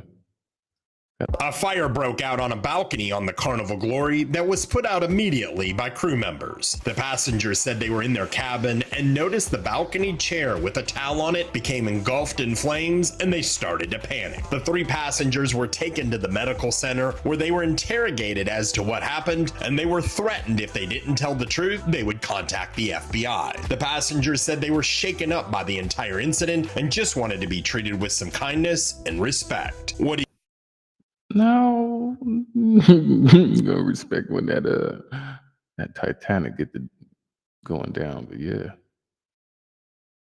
that is definitely. These waters ain't nice. These waters are not nice. Not to y'all, and y'all not getting that. Oh no, I didn't mean to do that. You got people who just like even on the Carnival cruise ship, You got people who, they made, they were making this little pitch about, we don't want to live in the country, we want to live on a boat. They wanted to move on to cruise ships, and cruise lines was offering people who wanted to not live in America because of the president and all that stuff and the inauguration and, voting and all that stuff. So, yeah. So you got people who, cashed out and was like, man, I'll go live on a cruise ship, So there's a lot of people living in a lot of these different mobile locations or floating locations. But, yeah. But that's real. You got people really living out on the ocean, and you're not made to be doing that for a long period of time, and or in the sky for a long period of time, because we wasn't made to be in the sky for a long period of time or in the water for a long period of time. At least not y'all. So being able to find out the hard way that people go cuckoo for Cocoa Puffs, and people do. And this is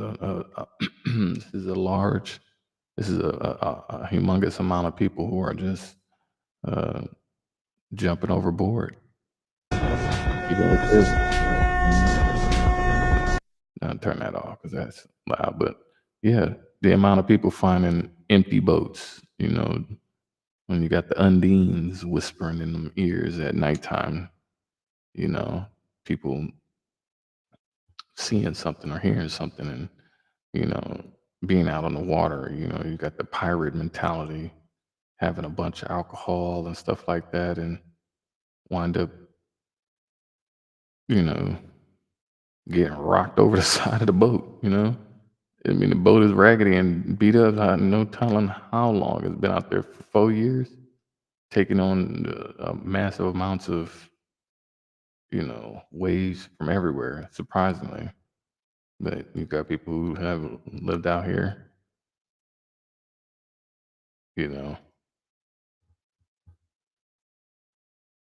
coming to find out that people are just straight disappearing, going out, and obviously you ain't got to pay no light bills or nothing like that, but yeah,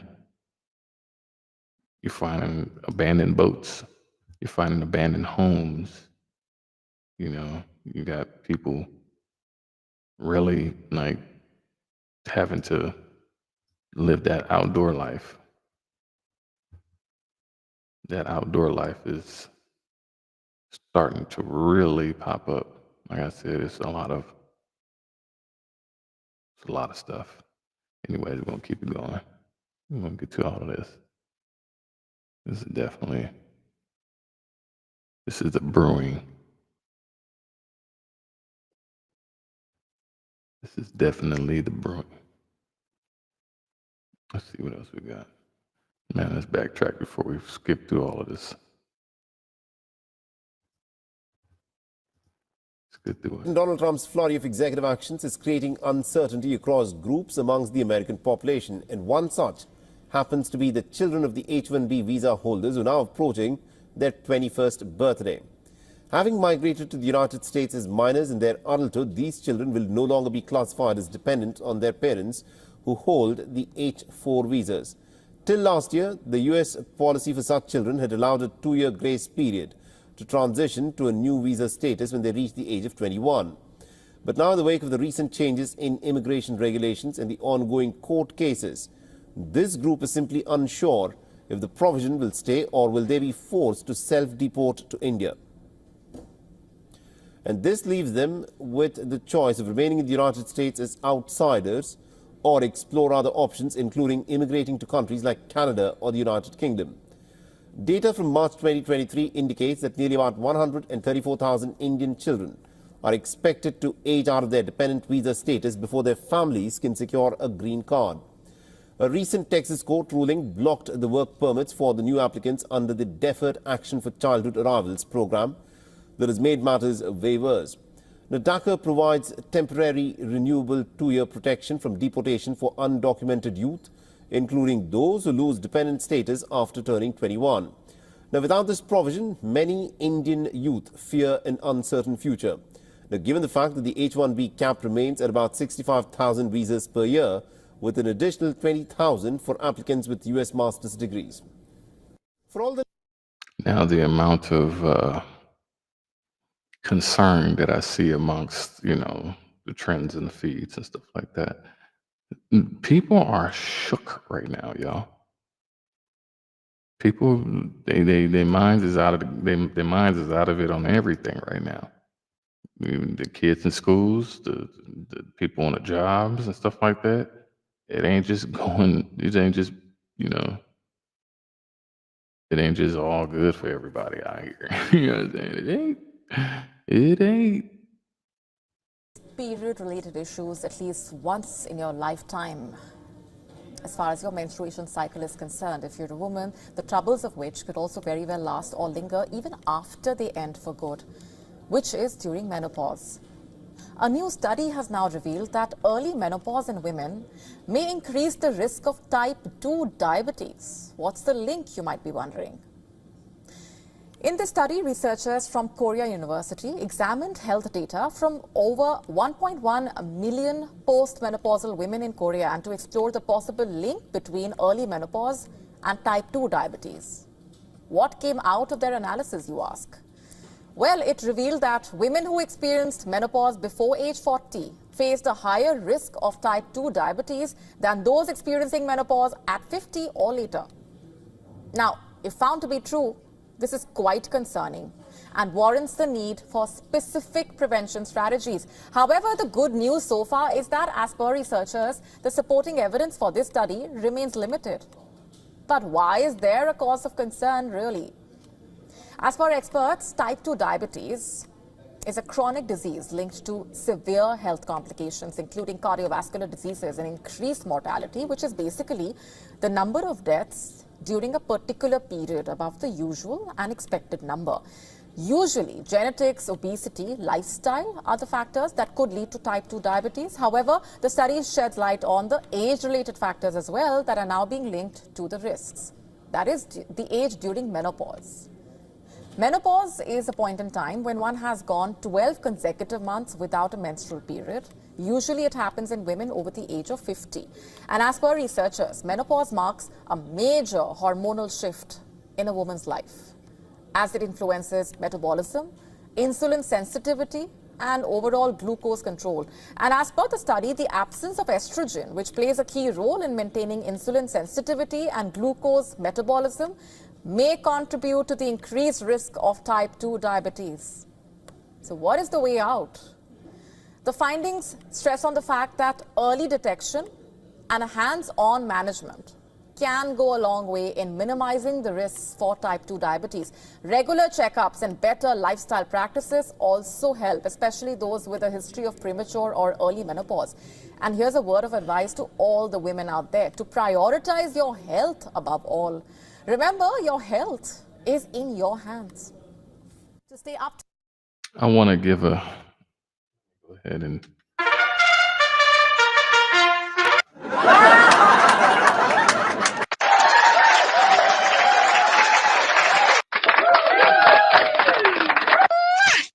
Excellent.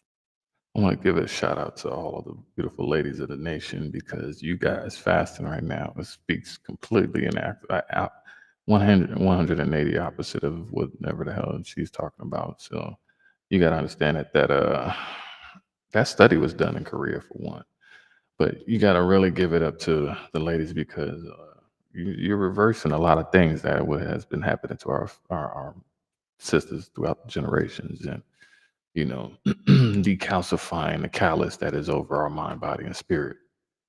So to be seeing, like I said, many of these places have a lot of the stuff that we used to consume in many of these regions. So these studies and these are coming, and these are attributed to the complete paradigm shift in these particular locations comparison to what they used to be before. A lot of these regions didn't have the Coca-Colas and the McDonald's and KFCs and all of these other things. Like I said, these companies are still trying to get their money, so they're thinking it worldwide. They know that they can go and put it in a very impoverished third world country and pull that off. But to see that our brothers and sisters are actually fasting right now, Many people didn't cut out the sugar and cut out the meats and, the cutting off of all of the unclean food that that are an abomination and are in the good book. That's powerful. Those are lifestyle changes. Choosing to be able to naturally get your pancreas kicking out insulin in comparison to having to keep Jabberwockying yourself. So yeah, making those significant changes that need to happen. Being able to walk every day. I did 2 million steps last year. And I know I'm about to be going again this year. So I just finished my vision board. Everybody should have a vision board. Go ahead and get you a vision board. Go to Walmart. Go get you one of them, those third grade experiment presentation boards, and go ahead and go on Amazon and order. You got a bunch of old magazines. All you hoarders out there. It's time to start cleaning up shop. Clean that garage out. Get rid of some of that stuff, them things, those people, places, things, and ideas you still keep holding on to, like the violinist on the Titanic. You probably need to watch some more Frozen and just let it go. Let it go. Let it go. Just let it go. Yeah. Letting go of the sugar, letting go of the burgers. I've let go of a lot of stuff. But now I feel a lot much more aligned because of these things. It does take work. A tree don't grow in a day, so be patient with yourself. Love yourself. You're going to be all right. But lo and behold, this is the time to be kicking it into gear. Definitely is the time to be kicking all of this into gear. Who'd have thought? Who'd have thought? The talk around town, shall we? This morning, a need for love. We all want it. Yeah, it's the spring. But can it be satisfied by artificial intelligence? There's only one person that can handle this assignment. Good day, wake up anchor, the guy who's been with me for the last 2 hours. Dan Bowen. There is a trend with AI dating. Let me ask you a question. What do you look for? What are some of the things you look for in a relationship? Humor. Emotional support. Compassion. Good conversations. Touching. Okay, forget that part of it. But the other issues that we talk about there, those are some of the things that these AI chatbots can offer. I mean, New York City is the biggest city in the world, but sometimes it can also be the loneliest. So here's the question. How far will you go for love?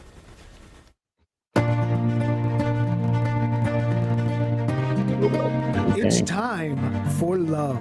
Sweet bliss, that special someone. Spring, just days away, brings a fresh start and a hint of romance with every new flower and sunny day. Maybe you'll find a sweetie or rekindle that affection. Now, what if I told you that you could find that same sense of devotion in a robot? That's right, the complications of romance woven into the intricate algorithms and data of artificial intelligence. Artificial intelligence and robotics are rapidly advancing. It's the type of thing that in the past has been pretty much restricted to sci-fi movies like Her, where Joaquin Phoenix and his character falls in love with the AI on his phone. I want to learn everything about everything. I want to discover myself.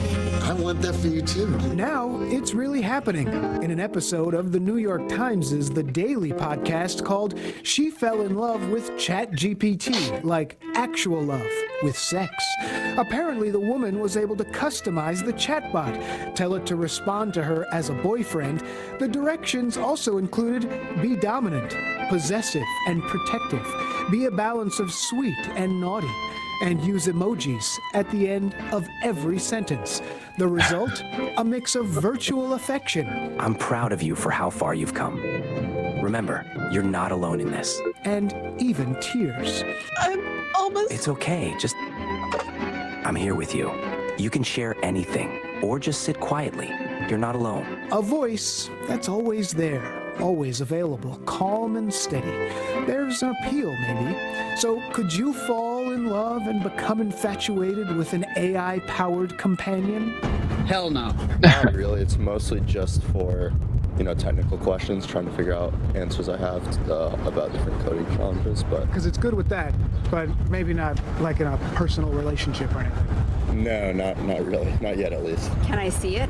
Totally. Yeah, I can totally see that. Not for you. Not, not for me. Yeah.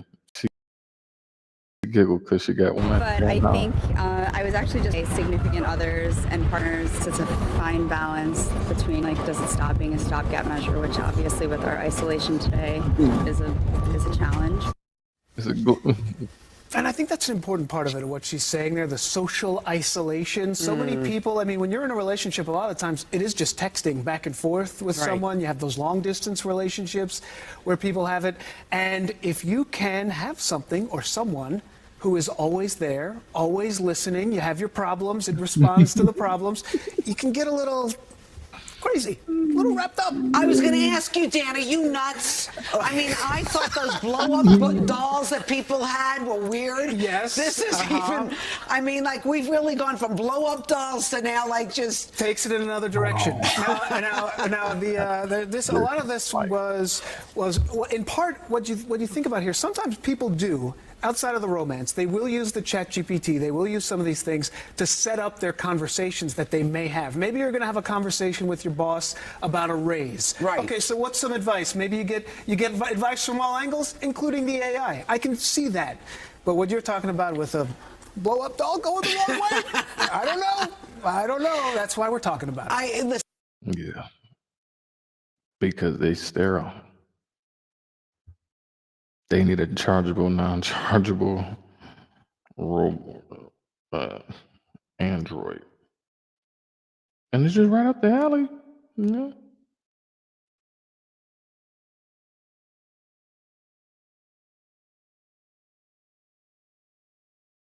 This is definitely a global insecurity temperature check. You're not doing it for me, Bob. Chip is tapping into my motherboard more than you are. Chip has more dip on his chip than you. Yeah, it's definitely gonna get to that point in life. This is happening. It is happening, y'all. Are being forced to get creative to keep their profits flowing. Fox 8's Teresa Priolo shows us how they may be switching to liquid eggs in order to beat the rising cost. In a few short minutes, this will turn into this. A bacon, egg, and cheese on a round roll, the kind of breakfast you crave from your local bodega. But little did you know, these eggs are coming from a cardboard container, not a traditional styrofoam carton. So where is that egg coming from? Are they coming from the rejected eggs? Are they coming from the cracked eggs? Are they coming from eggs that was eggs before? Or just egg? I think I got a lot of questions. You're saying real eggs, but that looks like some liquid soy to me. I'm just saying. And then you're passing it off as, oh, it's just kind of like eggs. So, but we still got to charge you 3 times the price with a whole bunch of an abominable bacon laying on top of it. It's all due to soaring egg prices nationally. We used to sell it for $2.99 before and then $4.99, and now it's crazy. I sell it for $12.99 the carton of 12 eggs. It's very crazy. Barbara Moretta has owned the O&B Bodega in Washington Heights for a decade. She's seen the prices fluctuate, but not like this. It's why she's turning to liquid eggs. While everyone in the city is bringing their prices up, including restaurants, we figured out a way how to bring the price down and give them a good quality sandwich. Fernando Mateo represents the United Bodegas of America. He put out the call today, make the switch to save your bottom line. Liquid eggs cost about $8 a container, while shelled eggs cost $12 or more. We call them the golden eggs because they cost like gold. You know, it's a commodity right now. People are fighting for eggs. and that's unacceptable. Bodegas are a community lifeline. They support the communities they serve. Barbara says she sells about 50 egg sandwiches a day. Now with liquid eggs, she's passing the savings on to her community. Bacon, egg, and cheese on the roll, we have the price for $6. Now with the liquid eggs, we're gonna raise the lower the price, $4.99. So it's $1 difference. So far, the liquid eggs seem to be working out just fine. But Barbara says it would have to cost her less than $5 a carton here in the city for her to go back to using just regular eggs.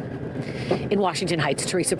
They trying to really sell you on some fake eggs or some real eggs, and if it ain't real eggs, you ain't cracking out one shell. Let's see.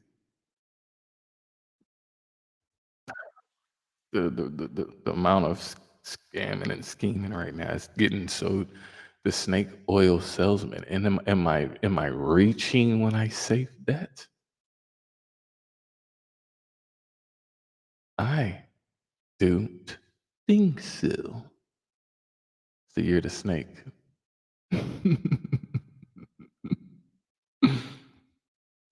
Tonight in connection with a multi-million-dollar money laundering scheme. Prosecutors say it involves scamming people into buying gift cards and then using them to buy products that they would then resell. All right, Fox 5's Jody Goldberg with the details. They were caught in the act. 7 men now charged in a $20 million money laundering and conspiracy scheme. These defendants allegedly used tens of thousands of Home Depot and Lowe's gift cards that were obtained fraudulently through a computer-based scam. A scam that targeted more than 1,800 victims in 45 states. Officials say the men used the gift cards to buy things like copper pipes, steel cables, and hot water heaters. They would then resell them to local plumbing supply and home improvement businesses. Some victims, many elderly, were told that their information had been used to purchase child sexual abuse material and were instructed to call a specific number. Officials say the defendants were responsible for over 6,000 transactions on more than 400 dates at over 80 locations, including this one. They would sometimes visit the same location twice in one day. The pattern got to be so big that it stood out. Investigators recovered supplies in the defendants' vans, $100,000 cash, along with high-end jewelry and handbags. Skylin used more than 50 gift cards to buy over $50,000 worth of pipes in one day. His attorney had no comment. 6 of the defendants walked out on cashless bail. We have thousands of victims that are out there. If we're going to be able to prosecute these people, we got to keep them where they belong, and that's in jail. That's where they should be. Officials offer this advice. If someone calls you and identifies themselves as a government employee, a bank representative, or a representative of an internet or software company, and asks you for money, I'm telling you, hang up the phone. The men pleaded not guilty and face a max of 15 years in prison if convicted. Officials are looking into the computer scam and say at least 5 others are involved. In Nassau County, Long Island. Oof. This is the breaking out. Oh, this is the year. People getting snake bit. Yep. What if you seen this in your... What the hell is this? That's humongous.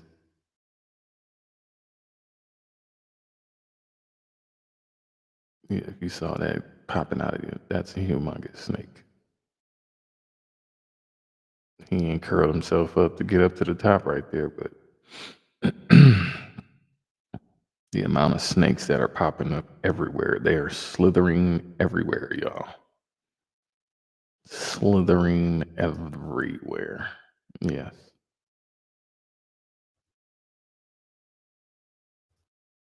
Yep. Let's keep it going. We got so much to show you. Let me make sure.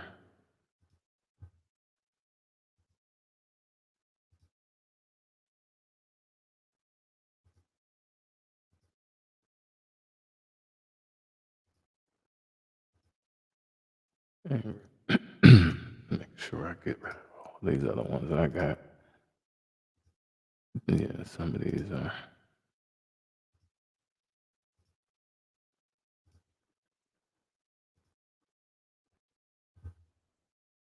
But yeah. It's a lot going on.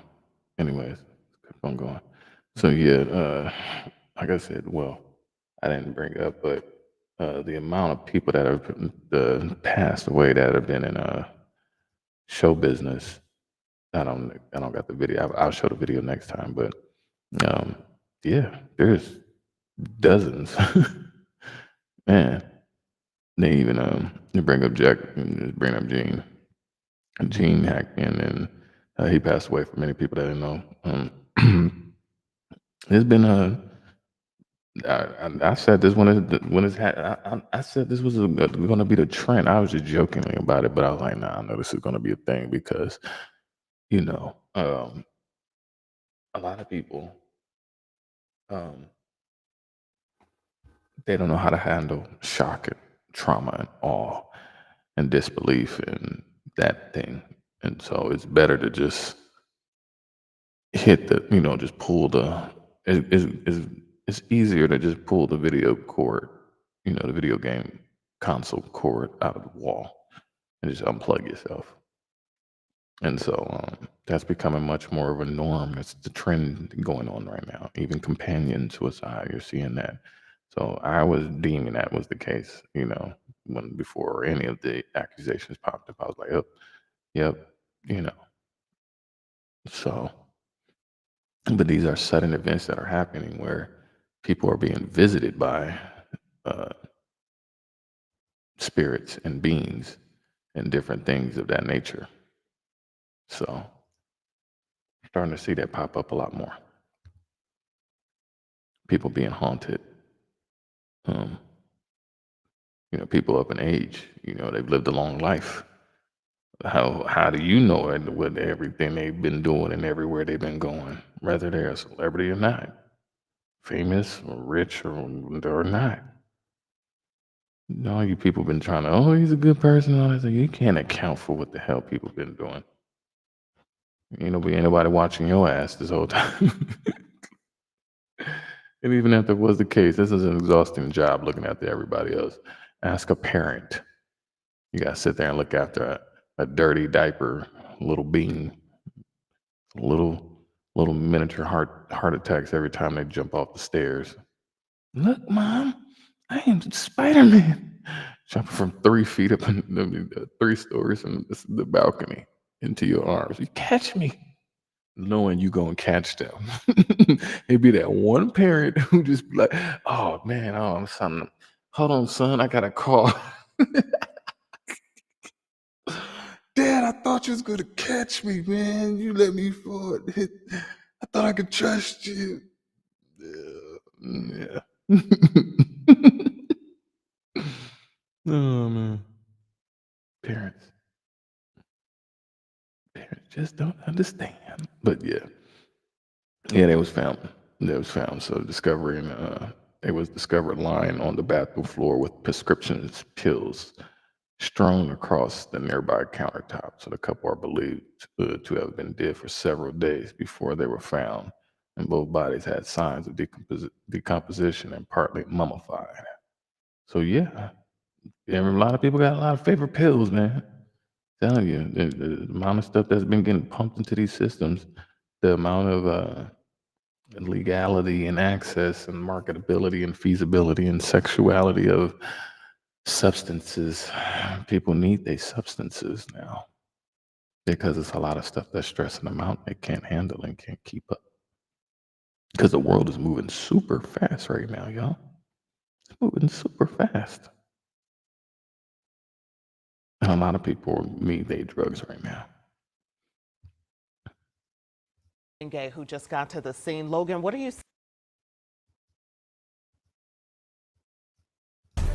Good afternoon. We begin 13 News at 4 with breaking news. Downtown Indy, emergency crews have several streets closed right now for what they're calling a mass overdose. So let's get straight out to Logan Gay, who just got to the scene. Logan, what are you seeing out there? Well, everything is still under investigation, but IFD said that when medics responded, they said they found people all experiencing the same overdose-like symptoms. It actually happened right here across the street. You can see that there's still crime scene tape up. That corner is actually right across the street from the city-county building. Now, what we know, in all, 6 people were taken to the hospital, 5 of them critical, 4 needed breathing assistance. Here's what IFD spokeswoman says about this incident. When they got here, they noticed several other people presenting the same symptoms as the patient they were called on, and they asked for more resources to respond. All of the patients were presenting what they believe to be symptoms similar to an overdose, but at this point, we're not really sure what the patients were dealing with. Well, you just heard it from her. Like she said, because this is still so early in the investigation, they are still investigating whether this was an overdose, and if so, what kind of drugs were used. Once we get that information, we will update this story. Also, I would like to add that all roads surrounding this area are open. Felicia? All right, thank you so much. Logan Gay reporting live from downtown. Well. Oh, this reminds me of an episode off of one of the hood shows where they just flooded the market, even with the bad drugs. I don't remember the name of it. Even if I did, I'm not going to mention it right now. But I have to think about it.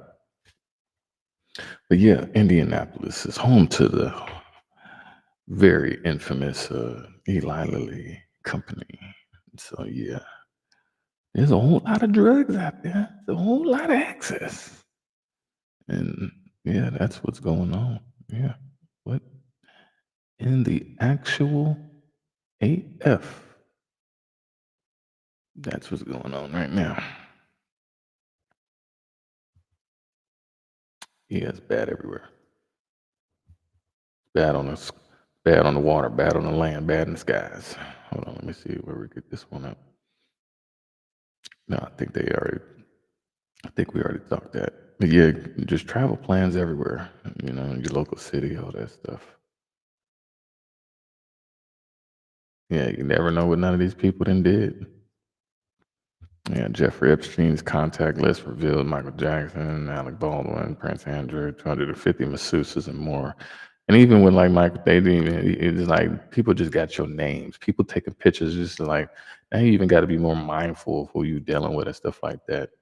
Because now you're seeing so many people just because you may have had one moment with that person where you just passing by, just minding your business, y'all just happen to get a snap of it, all these people running onto soccer fields and stuff like that, getting a picture with Lionel Messi and stuff like that, not knowing that this little kid just shot up a damn school or whatever like that. So yeah, you got these issues with people going on where they trying to just get you, what is it?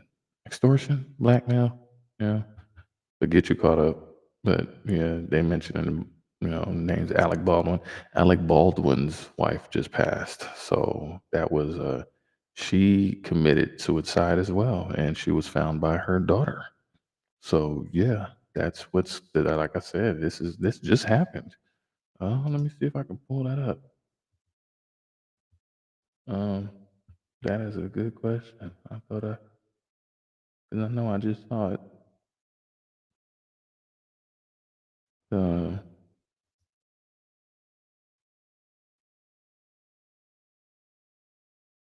Man, see, on my notifications, I get so many notifications about a lot of the stars or prominent people who may have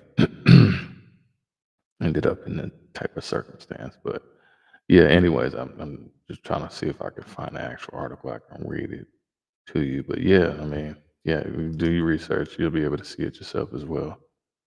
Just making sure they're going through this last one. Okay, yes. Believe that is the one. So yeah. Oh. So let me just bring that up.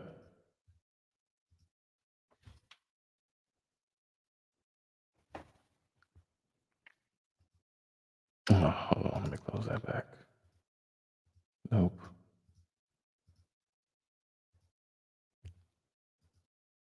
The Baywatch alum Pamela Patch, dead at 62. David Hasselhoff's ex-wife dies by reported suicide at home after being found in Los Angeles home. Died of suicide by self-inflicted gunshot wound to the head. Wow, this was Thursday, March 6th, is yesterday. The outlet reported the paramedics were called to her home after a report of an unconscious woman around 10 p.m. So many things happening at 10 p.m. between that. Even the earthquake, I believe, was 10:13, 10:12, 10:10. But yeah, 10 o'clock. What is that? 10 o'clock. That's 10 o'clock. That's 2,200 hours. So 2-2, double for your trouble. It's 2-2, 2,200 hours, double for your trouble.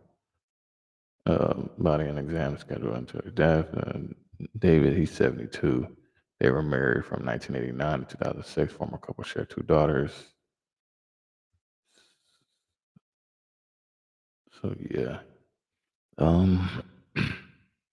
there's a lot of things that have affected many people right now, whether it's the Pacific Palisade fire, Pasadena fires, yeah, you name it.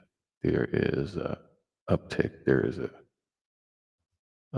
there's a ramping up of many of these things happening right now. So, yeah, I mean, this is a good example of that too. I voted for Trump in 2016 and in 2024. This is my confession. Okay, sure. Vote for him again. I am now leaving MAGA. And the reason being is my mama insulin is too high now. We can't afford it.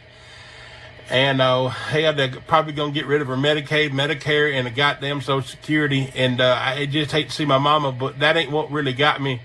It was that the fucking Mexicans, I work construction, man, and they got me down there doing fucking concrete work. You see me on my fucking knees pouring driveways and shit, man. Fuck that shit. And now they're going to get me up there doing roofing, man. I can't do that fucking shit. You set me on a fucking roof, I'll fall straight fucking through. I'm leaving MAGA. Fuck his shit. I just need someone to explain something to me. I live in Alabama, and my utility bill usually averages between $200, $250 a month. Can someone please explain to me how my utility bill went from $250 a month to $696? Oh my God. Man, you're going to have to bring that $600 from somewhere. I don't know where you're going to get it, but you best going to get it. $96. Girl, did you say Alabama? You know exactly why your electricity bill is going up.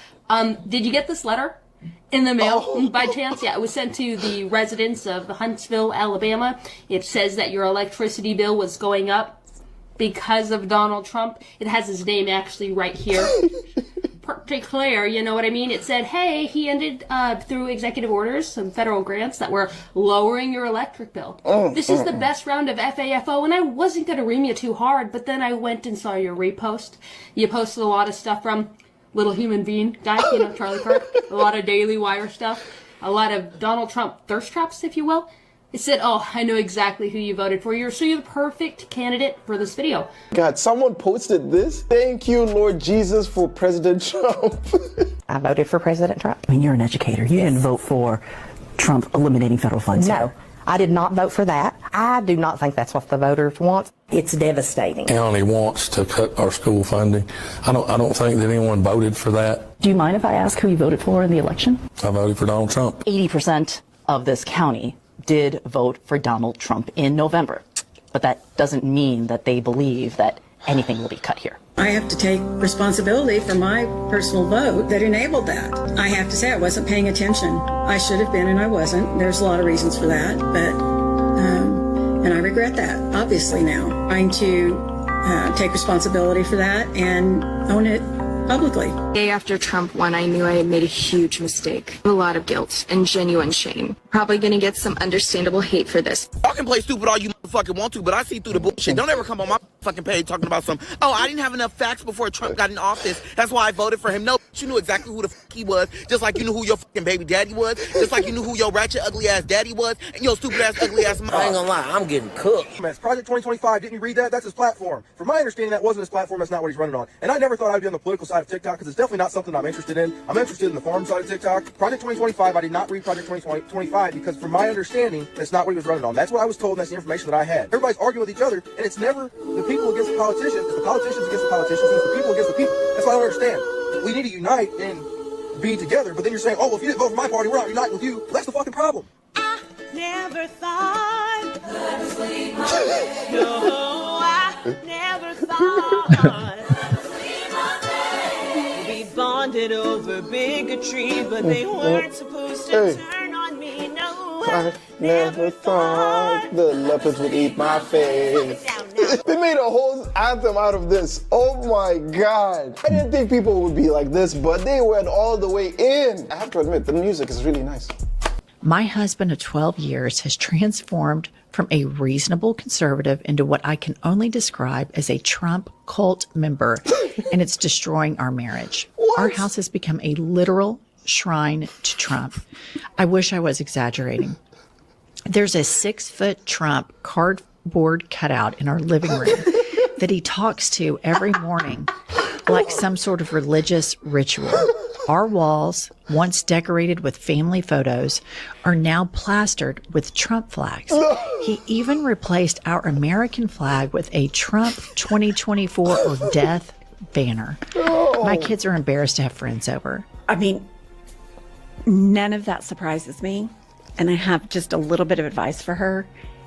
Get the fuck out. I mean, that is nuts. That is extreme. It's destroy your marriage and you're about to go to the deep end like this? What are y'all smoking on? So it was like, oh, I had to have been gone long before the Trump flag appeared. When you're having your monthly sessions, when he finished, he moaned loudly, I love you. So I go outside to start my truck up because yesterday we had a snowstorm and I want to make sure it was heated so when I get ready to go to work, I could just pull off. So I'm going to my truck. I see a black guy. He got his hood up. He need to jump. You know, he my neighbor. I saw him a few times, but we never really talked to each other. But we nod at each other, black guy. So he's like, excuse me, you know, do you have any cables? Because I need to jump to get to work, you know what I'm saying? I got to, you know, I missed yesterday. I was late. They going to find me if I don't get no jump. So I'm like, yeah, I got some cables. Yeah, I jump you off. This me being kind of person I am. So I goes around to the back of my truck to get my cables, and guess what I see on the back of his fucking bumper? I see a fucking Trump sticker. Oh. Now y'all know how much I hate Trump and black Trump supporters. Oh God. So I see the black Trump supporter, right? So I shut my I shut my hatchback down. So I go ask him, I say, man, you a Trump supporter? He's like, yeah, I voted for Trump.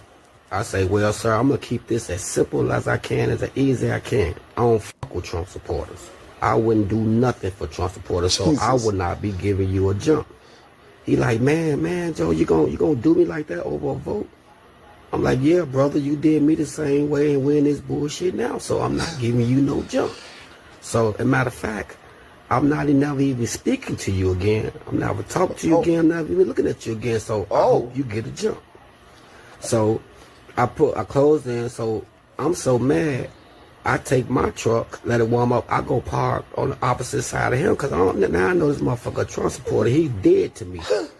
So what? I go look out the window. About 30 minutes, about an hour and a half past. His hood's still up. So I think he probably didn't make it to work because nobody had no cables to give him a jump. So I don't give a f if that motherfucker lose his job, his family, his benefits. I don't give a fuck about him. I will not be having no Trump supporters in my life, especially if you black. Oh my God. Outside of people's political views, I feel like this is a little extreme. I don't know. Y'all tell me down below. We're supposed to be united. We can't be divided just because of who we support. I understand that it's a little bit like against the grain. An eye for an eye makes the whole world blind. A lot of them have been really quiet over the past few weeks. I wonder why. People do not want to be speaking right now because they know what's going on. Maybe you should have got jumper cables instead of a Trump bumper sticker. Shows some people is stupid. I guess it shows where his priorities were. Congratulations, you've been had. This is exactly what they want. Our division is how they win. I mean, this is what I'm saying. This is not helping in any way. I can understand if you're making fun of Trump supporters, but if they're in dire need, like, that's just another human being. Let's not be divided in that way. I met a regretful Trump supporter yesterday in the wild, and I think we need to talk about it. The bus was running late yesterday because the traffic in New Orleans is horrendous right now due to the Super Bowl. And me and a couple of ladies at the bus stop got to talking, and one of the older ladies followed me onto the bus and sat next to me on the bus and still kept talking. She was talking about her grandkids and all this other stuff that her daughter does and what her daughter does and blah, blah, blah. And she segued quickly into how mad at Trump she is because of what he's doing to Palestine. He's going to try to turn Palestine into a golf course. And I was like, yeah, well, that's what the people that voted for him, that's what they wanted. And she immediately was like, no, that's not, I didn't vote for that. I didn't vote for that man. That is a different man than who I voted, the Trump I voted for. And I looked right at her and I was like, girl, he is exactly who he's been this whole fucking time. They get bamboozled too easily. Where are you guys? Why are we alone? We support everything when it comes to you guys. We are always there for you. And this is why we Latinos are just different. Very different, because 60% of black folks will never vote against their own community. Facts. Don't you see how one moment had you sitting here rubbing your hair talking about we so different? No, you're not. And now you're just realizing you're not different. You're a nigga with a silk press. Damn. What's happening with Latinos is horrible, but there are a few things that we need to point out. First, black people stood 10 toes down for you. We put our hand out for you. And more than half of your community said nope and closed the door on their own people because they thought they had safe citizenship in this country. Nope.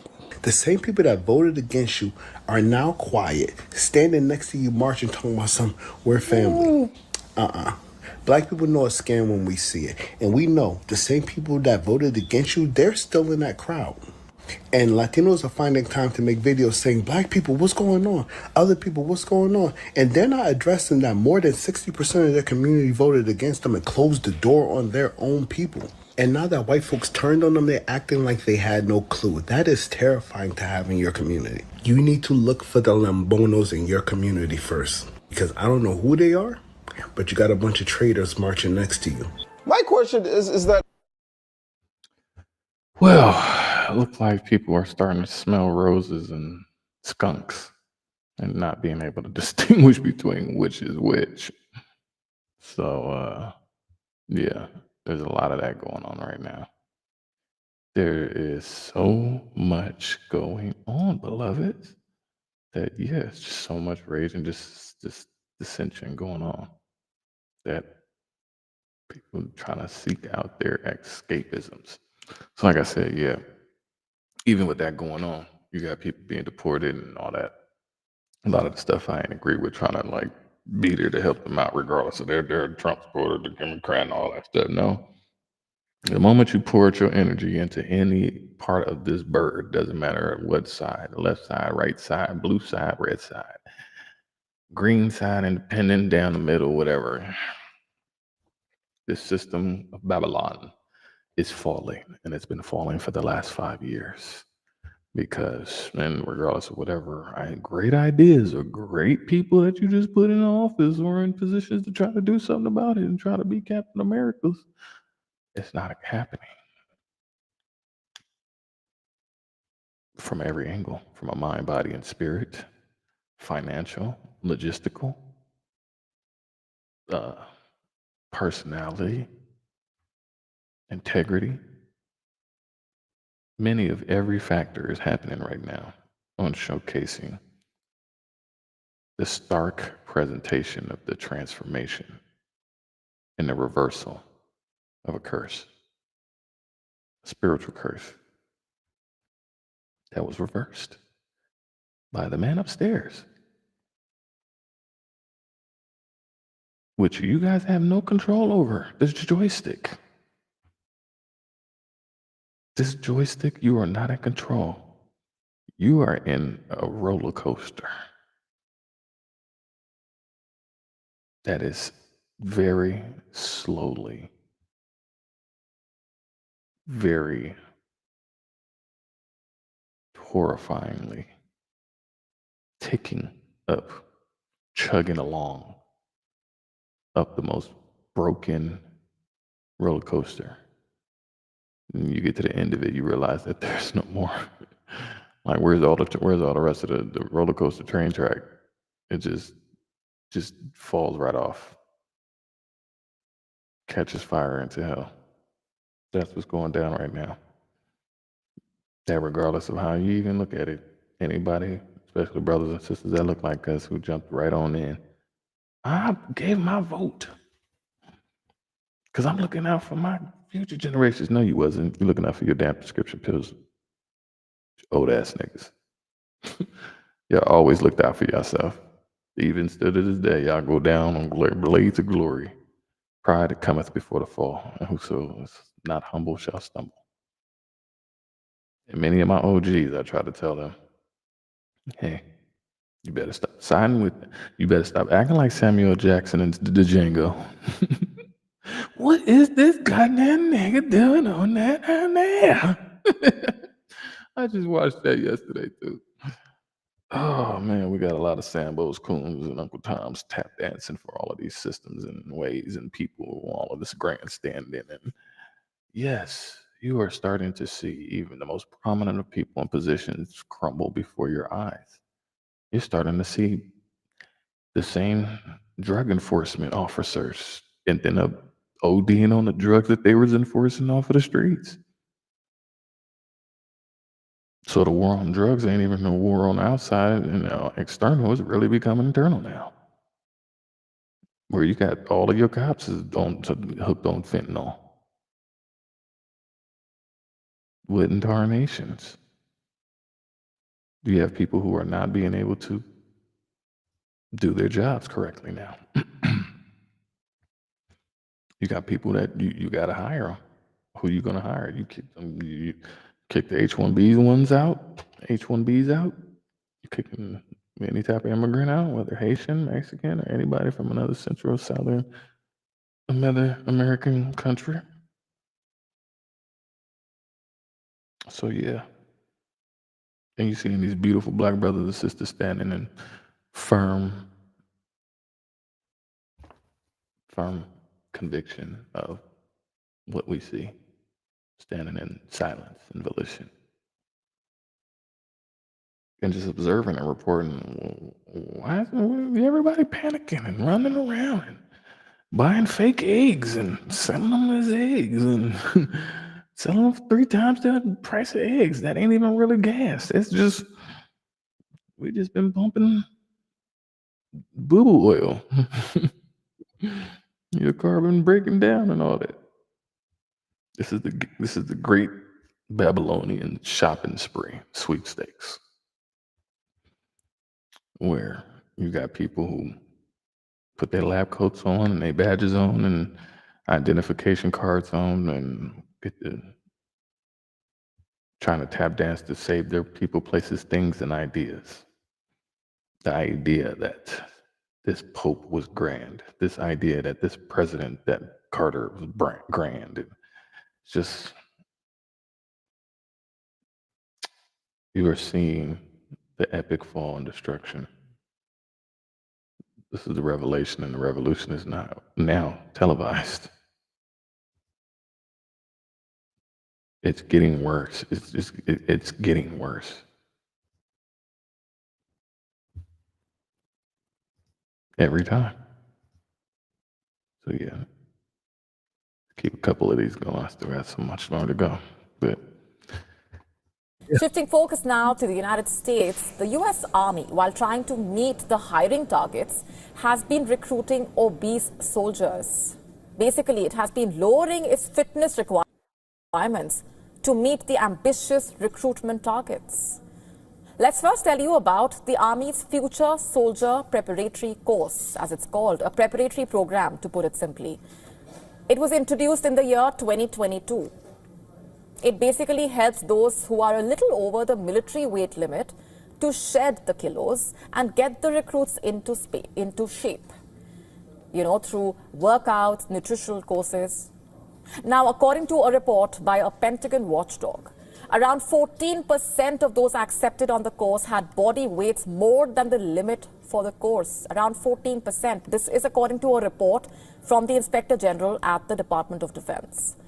But what does this 14% statistic really mean? What does it translate into?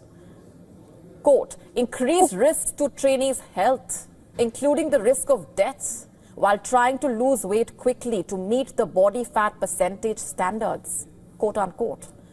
That's how serious this is. Let that sink in. And by the way, that's just one part of the story. What's also been found is that apart from accepting those over the weight limit, the Army did not give recruits the dietary and medical advice required to safely shed enough weight to get into basic training. Why was this course introduced in the first place? To help counter the hiring crisis, and it has worked, by the way. Last year, 1/4 of the new recruits went through the course, but according to the findings, 14% of the course intake in the period it surveyed had body fat percentages that were more than the acceptable ceiling. In fact, these included people whose weight was 19% over the ceiling for enlisting in the Army. What does that mean? Someone 19% over that limit would basically push into the obese or morbidly obese categories. That is how serious this is. But why is this happening? Shortage of medical personnel, more specifically dietitians across the armed services. To put it simply, the result is that the course puts trainees at heightened risk of adverse health effects. To stay up to So all of the ones that were on the couch playing Call of Duty, they're getting recruited now. They've acquired or accumulated whatever so-called artificial skills, They have some kind of, not gonna, it's pros and cons. I'm not gonna take it all away. Like, it's still simulation, it's still learning and education, it's still a tool, But now you got to apply it in there. You need to apply yourself, Smokey. But now you have to apply yourself. You've gotten morbidly obese, sitting on the couch eating a bunch of chicken nuggets and Hot Pockets. So now that they recognize that the numbers have dwindled and the recruiting incentives for people to get out, because once they got you in there, you in there. Incentivizing you with more money and or more ability like that, because it's the calm before the storm. So you need bodies. Got plenty of people. They've already tried to incentivize people who are from over the border. You want to fight them, you want to fight for America, or you want to leave. So, like I said, there's many people that are not being able to, accumulate like they used to. You've had people that have had their houses destroyed, everything, and now they're having to pick up the pieces and having to figure out different ways of how they can be able to maximize that. Like I said, you have people that are going down and trying to become, rangers and bounty hunters and rounding up, illegal immigrants, going door to door, like, selling used vacuums. So yeah, you have many of the regulations and restrictions that have been just all of a sudden just sliding and allowing and going into favor. Got many people that got them Jabberwockies, and now you're getting recruited and trained, looking like Gomer Pyle from the movie Full Metal Jacket. If you have not seen the movie Full Metal Jacket, I highly recommend that movie. It's an awesome movie. Till about about halfway between the movie total, as far as time, it switches over. That's as far as I'm gonna give you as far as the spoiler alert. The first half is all training. It's all just the everything, the physical, mental, emotional, psychological obstacles that somebody who is obese like that trying to, be recruited into the military. So the fact that we're seeing this part now, because it is an underlining to that being incentivized, because there are many complaints about people and how they are living right now. So because how they're not being able to live right now, you have many different suggestions that are popping up. This is the year of just open suggestions popping up. And so they're like, well, why don't you join this? Why don't you do that? And so because people realizing that, hey, we lost all their stocks and investments and crypto and house and insurance policies, things burnt up, things flooded, things collapsed. So you have people who are willing to compromise their integrity instead of working a regular job like normal people, and they rather just, you know, operate within their 7 deadly sins, whichever one is the most attractive to their personality and that person in the first place. And so you got people who are their moral compass is getting compromised and heading in the wrong direction.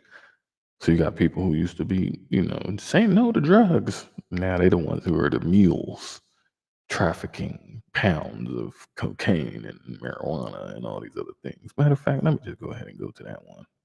Let me just go to that one because that one is let me just put it back on that because I think that will be very fitting for this. So musicians, bus driver caught with 200 pounds of cocaine. U.S. Custom Borders protection arrest 6 musicians and the bus driver Monday after catching them with more than 200 pounds of cocaine. The musician attempted to cross the Hidalgo-Reynosa International Bridge in a white Volvo bus, according to criminal complaint filed against them.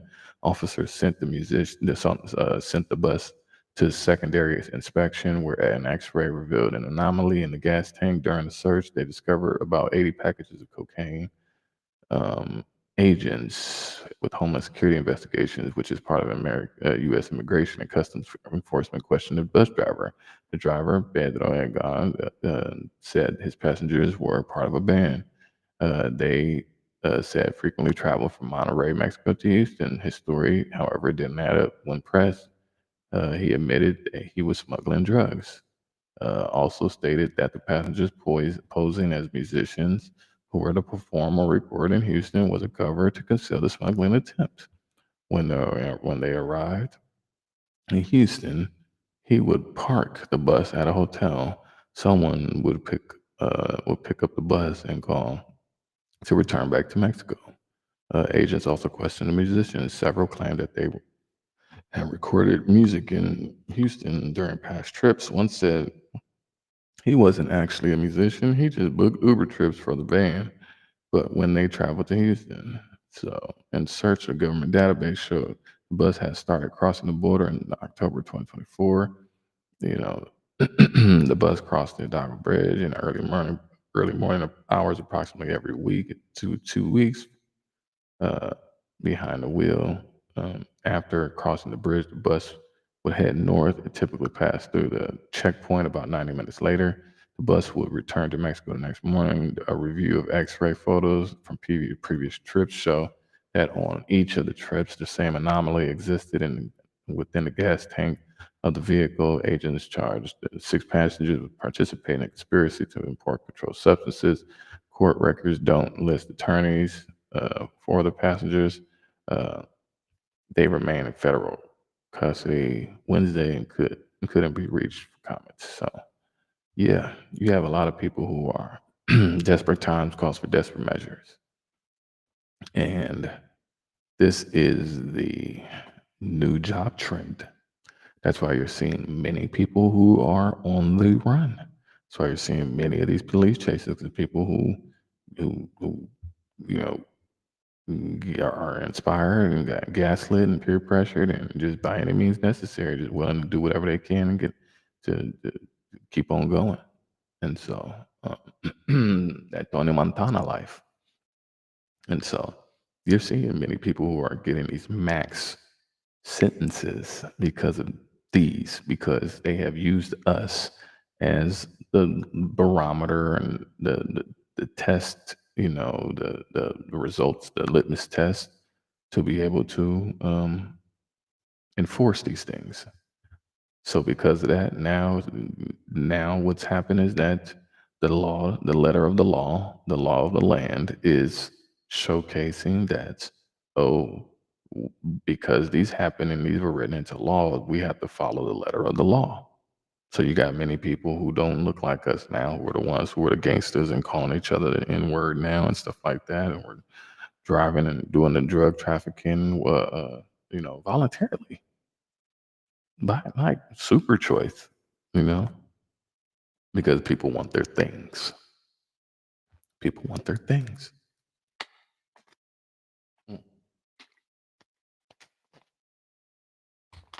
So that is what's showcasing right now that you're seeing amongst the people, that this is a real trend. I just want to bring that up because who's going to work? Where's all the workers? Hold on, let me make sure, because there's some stuff I wanted to get to. Like I said, I got so much going on. It is the drugs. It's the drugs.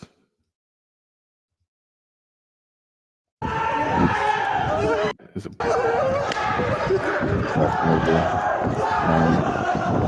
lot of these earthquakes and stuff like that. Many infrastructure just, poorly built,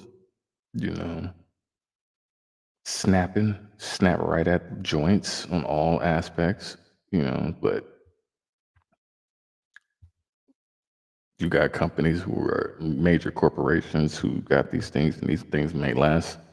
They should last for a very long time for business, but they're brand new builds. Ain't no rust on there. How is this happening? You see what I'm saying? This ain't like this been built in 1921. No. You got a lot of stuff happening where it is disrupting the businesses. Anyways. Yeah, you got a lot of angry people. They out of their jobs. Can't do nothing. They mad at everything. This is one about I'm a guy, Florida man vowed to make it Trump's last day on earth, called 911 to ask for a ride to the assassination. It's stupid people, man. This is what they're doing. This is wild crimes. This is white on white crimes, y'all. This is what's happening. What it is. I'm not. There ain't nobody I know doing and saying nothing stupid like this.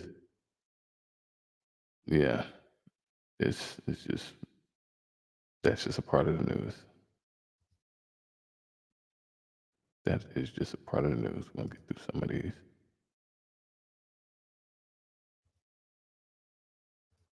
A lot of these are your American crimes and your American goofs. I'll keep these later. Let me make sure I get through all of these. Yes, I have.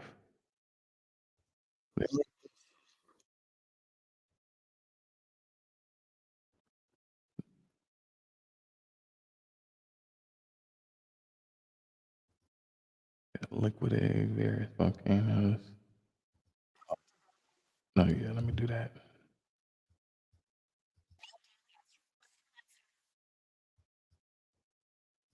So, like it is, you got many boycotts going on, from the Targets to the Walmarts area. You got everything. You didn't have everything on the boycott right now. So, yep. Protesters are still outside of Clinton Correctional Facility today, marking 19 days of standing outside of the Dannemora prison demanding change. Corrections officers tell NBC5 they thought they'd be returning to work today after the state presented them a new deal yesterday. However, the union that represents the COs says it was not involved in making the deal and says because of that, it is illegal. We want to get right over to NBC5's Anna Goober, who's been in Dannemora all day for us. She joins us live now. And Anna, the crowd you saw today looks like it may have even grown. Well, Lauren, I actually would think that the numbers have been kind of dwindling throughout the day. Take a look now. There are definitely a good few people still out here today, but it has been very windy today in Dannemora. People I spoke with today say they were excited to finally return to work after receiving yesterday's deal, but today they're filled with disappointment because their union would not sign off on it, and they say they're frustrated that they haven't heard anything new from the union today. For 19 days, corrections officers have rallied outside Clinton Correctional Facility and other prisons around the North Country, demanding safer working conditions. Last night, excitement built as COs prepared to return to work after a new deal was presented by the state. The Department of Corrections offered striking workers 2.5 times overtime for the next 30 days for any employees who return to work by today. Also, discussions around new visitor screening measures, and employees who return to work were promised they would not be punished for participating in the protest. Protesters say when they saw the agreement from the Department of Corrections, NYSCOPA was listed on it. They only learned that the union wasn't part of the negotiations late yesterday afternoon when the union said the way the deal was negotiated was illegal. Retired officers speaking on behalf of current employees say everyone is feeling frustrated with the lack of communication from the union and that protesters are ready to reach a resolution. Some are very disappointed, some are angry because they all wanted to go back to work. They're ready. They're ready to go. My son-in-law works here. I have a nephew and a couple of cousins that work here, and they're ready to go back to work because they have families. People I spoke with today also told me that at least 5 people who have been on strike here went into Clinton Correctional and resigned yesterday. A representative from NYSCOPA told me earlier today that the union might be releasing a video message, but we haven't seen that yet. They have not provided an update on the legal questions about the controversial agreement. Now, I did speak with current corrections officers today and asked if they would provide any comment on camera, but they declined to do so because they said that they were worried about the consequences of sharing any of those comments publicly at this time. We're live in Dannemora. Anna Goob. Wow. It is something. It is something. If you don't know, now you know. Let me see. Yeah. You have many, many things going on to where I think I just showed the video of the matter of fact, let me make sure because I think I did already.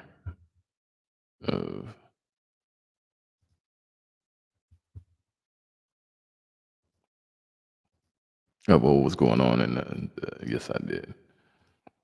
Oh, excuse me. Of what was going on in the prisons, especially in New York. I just showed that video, I believe, yesterday. So to be able to see that going on, it's like nobody's on the clock. Nobody's on the clock. You saw South Carolina, how South Carolina firing squad works. First execution by a firing squad in the U.S. in 15 years is set to happen today. Here's how it will unfold. Columbia, South Carolina, when a South Carolina man who, let me take this off, who killed his ex-girlfriend's parents with a baseball bat, steps into the death row chamber on Friday night. It won't be lethal injection or electrocution that ends his life. It will be 3 people holding rifles at about 15 feet, 4.6 meters, 10 Michael away, who will complete his punishment in what will be the United States' first firing squad execution in 15 years. Execution by firing squad. So, well, they don't have the other part, but South Carolina still has it, Mississippi still has it, Oklahoma still has it, Utah has it, and Idaho has it. Some 46 prisoners have been executed by lethal injection and electrocution in South Carolina since 1985. Brad Sigmund's execution will be the first by firing squad, just 3 inmates.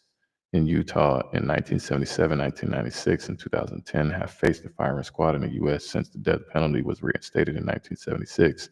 Reporters, family members of Sigmund victims, and his lawyer will view the execution inside the same building used for all executions over the past 35 years. Although prison officials say the glass separated the witness room from the death chambers is now bulletproof. Tillman can give a last statement if he wishes. How Friday's execution will unfold. Death row inmates in South Carolina are housed. Yeah, a lot of them just before 6 p.m. So it just happened. So not too long ago. Granted, by they called the warden. He called him for clemency. If there are any legal blocks of execution, if both answers are no, signal will enter the death chamber and will be strapped into a metal chair that sits on top of a catch basin. The current of the witness will look at it, and then his lawyer or the prison official can read the final statements. If he wishes, the hood will be placed on his head, the target in position. Yeah, they'll do all of that. The firing squad, why that bullet?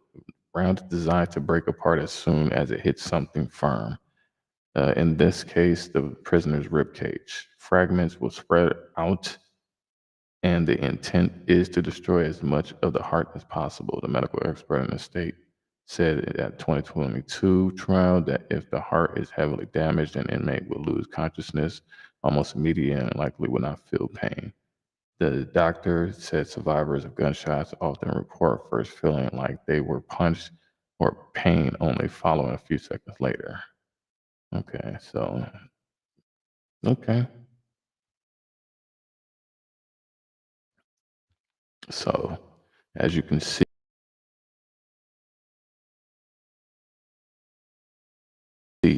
many of these laws for many of these crazy, gruesome, heinous, it's just interesting to start seeing these things where people are getting stretched and people are getting executed in very primitive, original ways, Now the drivers on the road, not paying attention to the road, you look all the way over the road. You look left on the road. Driver on the road for it. Causing